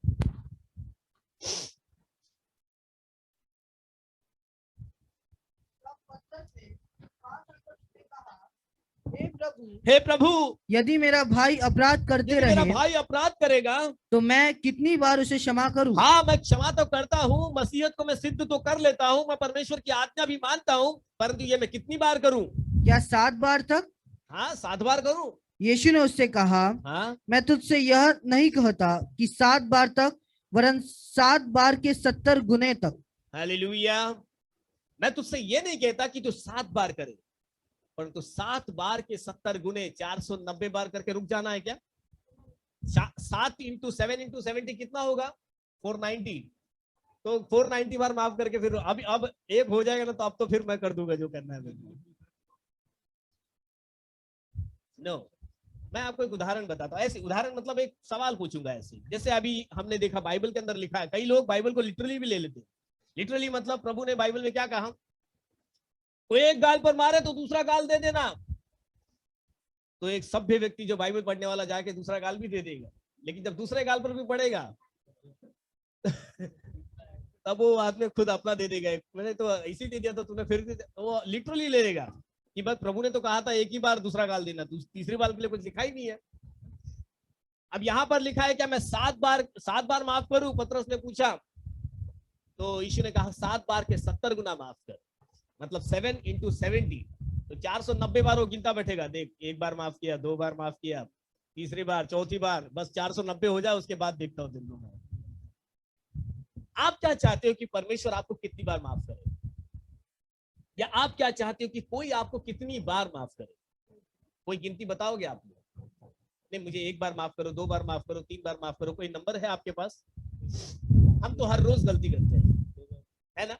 मनुष्य है, गलती तो हम करते ही है, करते रहते हैं, परंतु हम तो चाहते हैं कि जीवन भर मैं प्रभु के सामने बना रहूं और प्रभु मेरी गलतियों को माफ करता रहे। इसका मतलब ये नहीं कि हम गलतियां करते ही रहे, परंतु वह उस परमेश्वर से आप हमेशा यही चाहोगे कि वो अनलिमिट, यानी कि आपको माफ करता ही रहे, उसकी कोई गिनती नहीं है, और वो माफ करता भी है।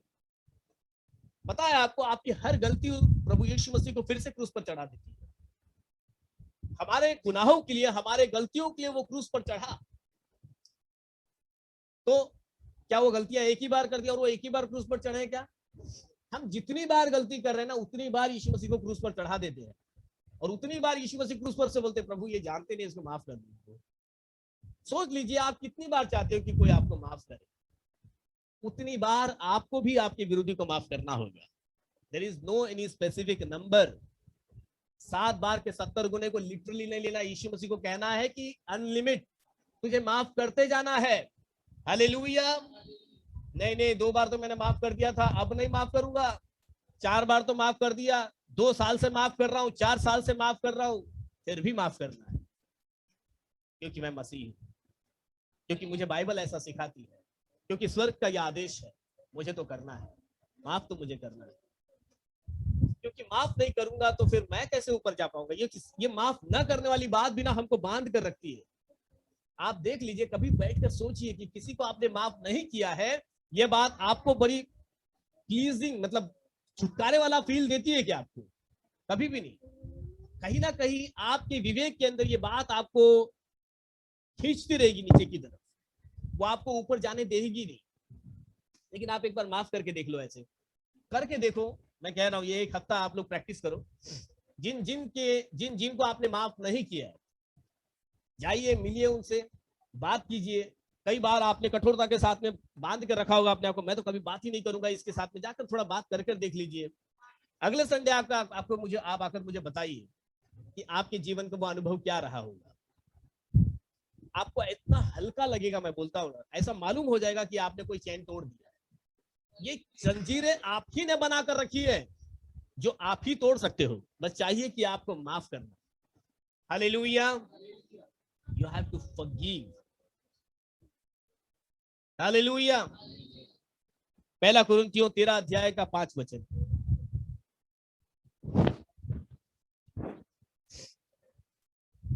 फर्स्ट कुरिन्थियों 13:5।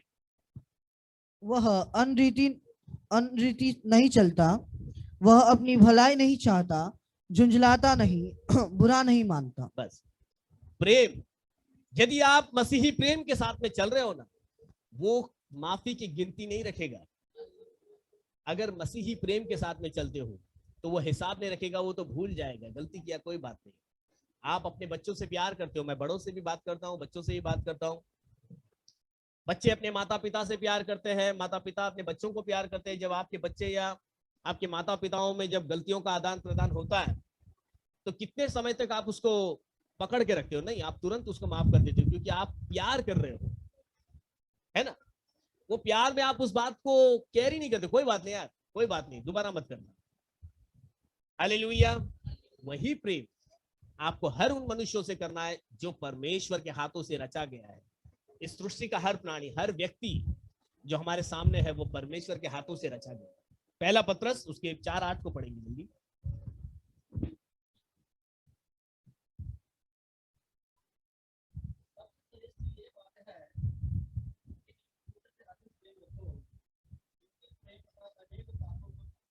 प्रेम अनेक पापों को ढांप देता है। मैं जैसे पौलुस बताता है कि मैं स्वर्गीय भाषा भी यदि बोलूं, बड़े आत्मिकता में जी रहा हूं, बहुत बड़ी बड़ी बातें मेरे जीवन में, मेरे पास बड़ा अभिषेक है, वरदानों से भरा हुआ हूं, लेकिन फिर भी यदि मैं प्रेम नहीं रखता हूं, तो पौलुस कहता है मैं ठनठनाती झांझ हूं, खाली बर्तन हूं, मुझ में कुछ है ही नहीं। और यदि प्रेम है तो प्रेम सब बातों को ढांप देता है, कवर कर देता है। ये परमेश्वर का प्रेम ही है हम पर कि हमारे कितने लाल रंग के पाप क्यों ना थे, प्रभु ने उसको हिम के समान श्वेत कर दिया है, धो डाला प्रभु ने अपने लहू से उन सारे गुनाहों को, क्योंकि प्रभु ने हमसे उतना प्यार किया। यूहन्ना 3:16 में लिखा है कि संसार से, जगत से उसने ऐसा प्यार किया, अपना एक लौता पुत्र दे दिया ताकि हम नाश ना हो जाएं परंतु अनंत जीवन को प्राप्त करें। और इसी प्रेम के लिए प्रभु यीशु मसीह ने अपना लहू क्रूस पर बहा दिया, माफी दे दी हमको। तो प्रेम अगर है तो वो क्या करेगा, गलतियों को ढांपेगा, माफी दे देगा, वो है ना, वो खाली ऐब नहीं ढूंढता बैठेगा, लेकिन उन ऐबों के उसके ऊपर पर्दा डालते हुए प्रेम के साथ में आगे बढ़ता जाएगा। क्योंकि प्रभु का वचन भी तो हमको ऐसे ही बताता है। यदि 103 भजन संहिता उसके 2 आयत को पढ़ोगे, पढ़ना नहीं, लिखा है कि परमेश्वर ने हमारे गुनाहों को कितना दूर कर दिया है। उदयाचल से अस्ताचल जितना दूर है, परमेश्वर ने हमारे गुनाहों को उतना दूर कर दिया। उसने हमें उतनी लंबी, मतलब कितना एक बड़ा डिस्टेंस तक दिया उसने हमारी माफी के लिए। बाइबल के अंदर एक दृष्टांत लिखा हुआ है, यदि आप अपने नोटबुक में लिखते हैं तो लिख के लीजिए। मत्ती के 18 अध्याय के 23 से लेकर 35 में एक दृष्टांत है। प्रभु यीशु मसीह ने वो दृष्टांत अपने चेलों को सुनाया। मत्ती 18 अध्याय के 23 से 35 मैं आपको बताता हूँ दृष्टांत क्या है। उस जगह पे मुझे और आपको रखना है अपने आप को, कि एक दास था और वह दास एक स्वामी के कर्ज के तले दबा हुआ था। तो उस स्वामी ने उस दास को बुलाकर कहा कि तुझे आज कैसे भी करके ये पूरा दंड भर देना है, ये जो भी तेरा कर्जा है उसको आज के आज दे देना, नहीं तो आज तुझे काल कोठरी में डाल दिया जाएगा। उस दास ने विनती की स्वामी से कि मेरा ऐसा ऐसा परिस्थिति है, मुझ पर दया कर, मुझे माफ कर, मैं कर दूंगा, कैसे भी करके फेर दूंगा। स्वामी को तरस आया, स्वामी ने उसका सारा कर्ज माफ कर दिया और उसको छोड़ दिया, जाने दे, कुछ भरी मत। सोचो, जो अभी काल कोठरी में डाला जाने वाला था, विनती की, माफी मांगी, दास ने माफ भी, स्वामी ने माफ भी कर दिया और उसका पूरा कर्जा माफ करके उसको छोड़ भी दिया। अब यह दास बाहर आ गया। बाहर आने के बाद जब देखा इससे भी किसी ने कर्जा लिया हुआ था, इस दास से किसी ने कर्जा लिया हुआ था, उसने उस व्यक्ति को पकड़ लिया, उसका गला दबाने लग गया, एकदम सांस जाने दर्शन बहुत जोर से दबाया, मेरा पैसा दे नहीं तो मैं तुझे अभी ये कर दूंगा, वो कर दूंगा। और उसने उसको जेल में डलवा दिया, ये बोल के कि जब तक ये मेरा पैसा देगा नहीं, इसको जेल से बाहर नहीं निकालना। किसी ने जाकर इस दास के स्वामी को ये बात बता दी कि जिसको आपने माफ किया था उसने किसी को माफ किया नहीं, उसने उसको काल कोठरी में डलवा दिया। इस स्वामी ने बड़े क्रोध में आकर उसको वापस बुलवाया, कहा जब मैंने तेरे गुनाहों को माफ कर दिया, मैंने तेरा कर्जा माफ करके तुझे छोड़ दिया, तो तुझे भी चाहिए था कि तू अपने कर्जदार को माफ कर देता, परंतु तूने ऐसा किया नहीं और उसको काल कोठरी में डलवा दिया गया, बांधा गया जकड़ों से। मतलब आप इस दृष्टांत को याद कीजिए कि जब परमेश्वर ने मुझे और आपको माफी दे दी है, क्षमा दे दी, हमारे ऊपर का दंड निकाल दिया, हमको दिल से माफ कर दिया, हमारे गुनाह जो लिखे हुए थे उसको पोंछ डाला, फिर दोबारा याद नहीं किया जाएगा, उसका रिकॉर्ड ही निकाल डाला। लेकिन हम क्या कर रहे हैं, हमको माफी मिल गई, बाहर आ गए खुशी से एकदम, बाहर आकर जिनको हमें माफ करना है उनका गला हम दबा रहे हैं, उनको हम सता रहे हैं, उनको बांध रहे हैं। क्या हमारा स्वर्गीय पिता ये देखता नहीं है क्या? उसको मालूम नहीं पड़ेगा क्या? कईयों को ऐसा लगता है कि हमारा जो स्वर्गीय पिता है उसको कुछ दिखता नहीं है, उसको कुछ समझेगा नहीं, ऐसा नहीं है, परंतु वो सब देखता है।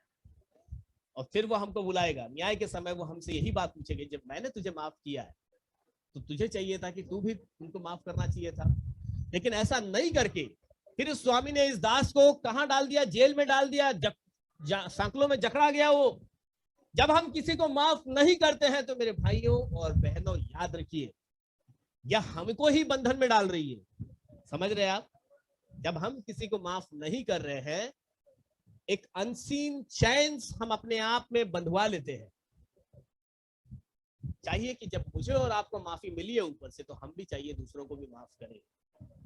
इस दृष्टांत को आप अपने घर जाके पढ़ सकते हो। उसकी 34वीं आयत को पढ़े। यदि आपने कोई निकाला है वचन तो खाली 34 पढ़ लीजिए उसका।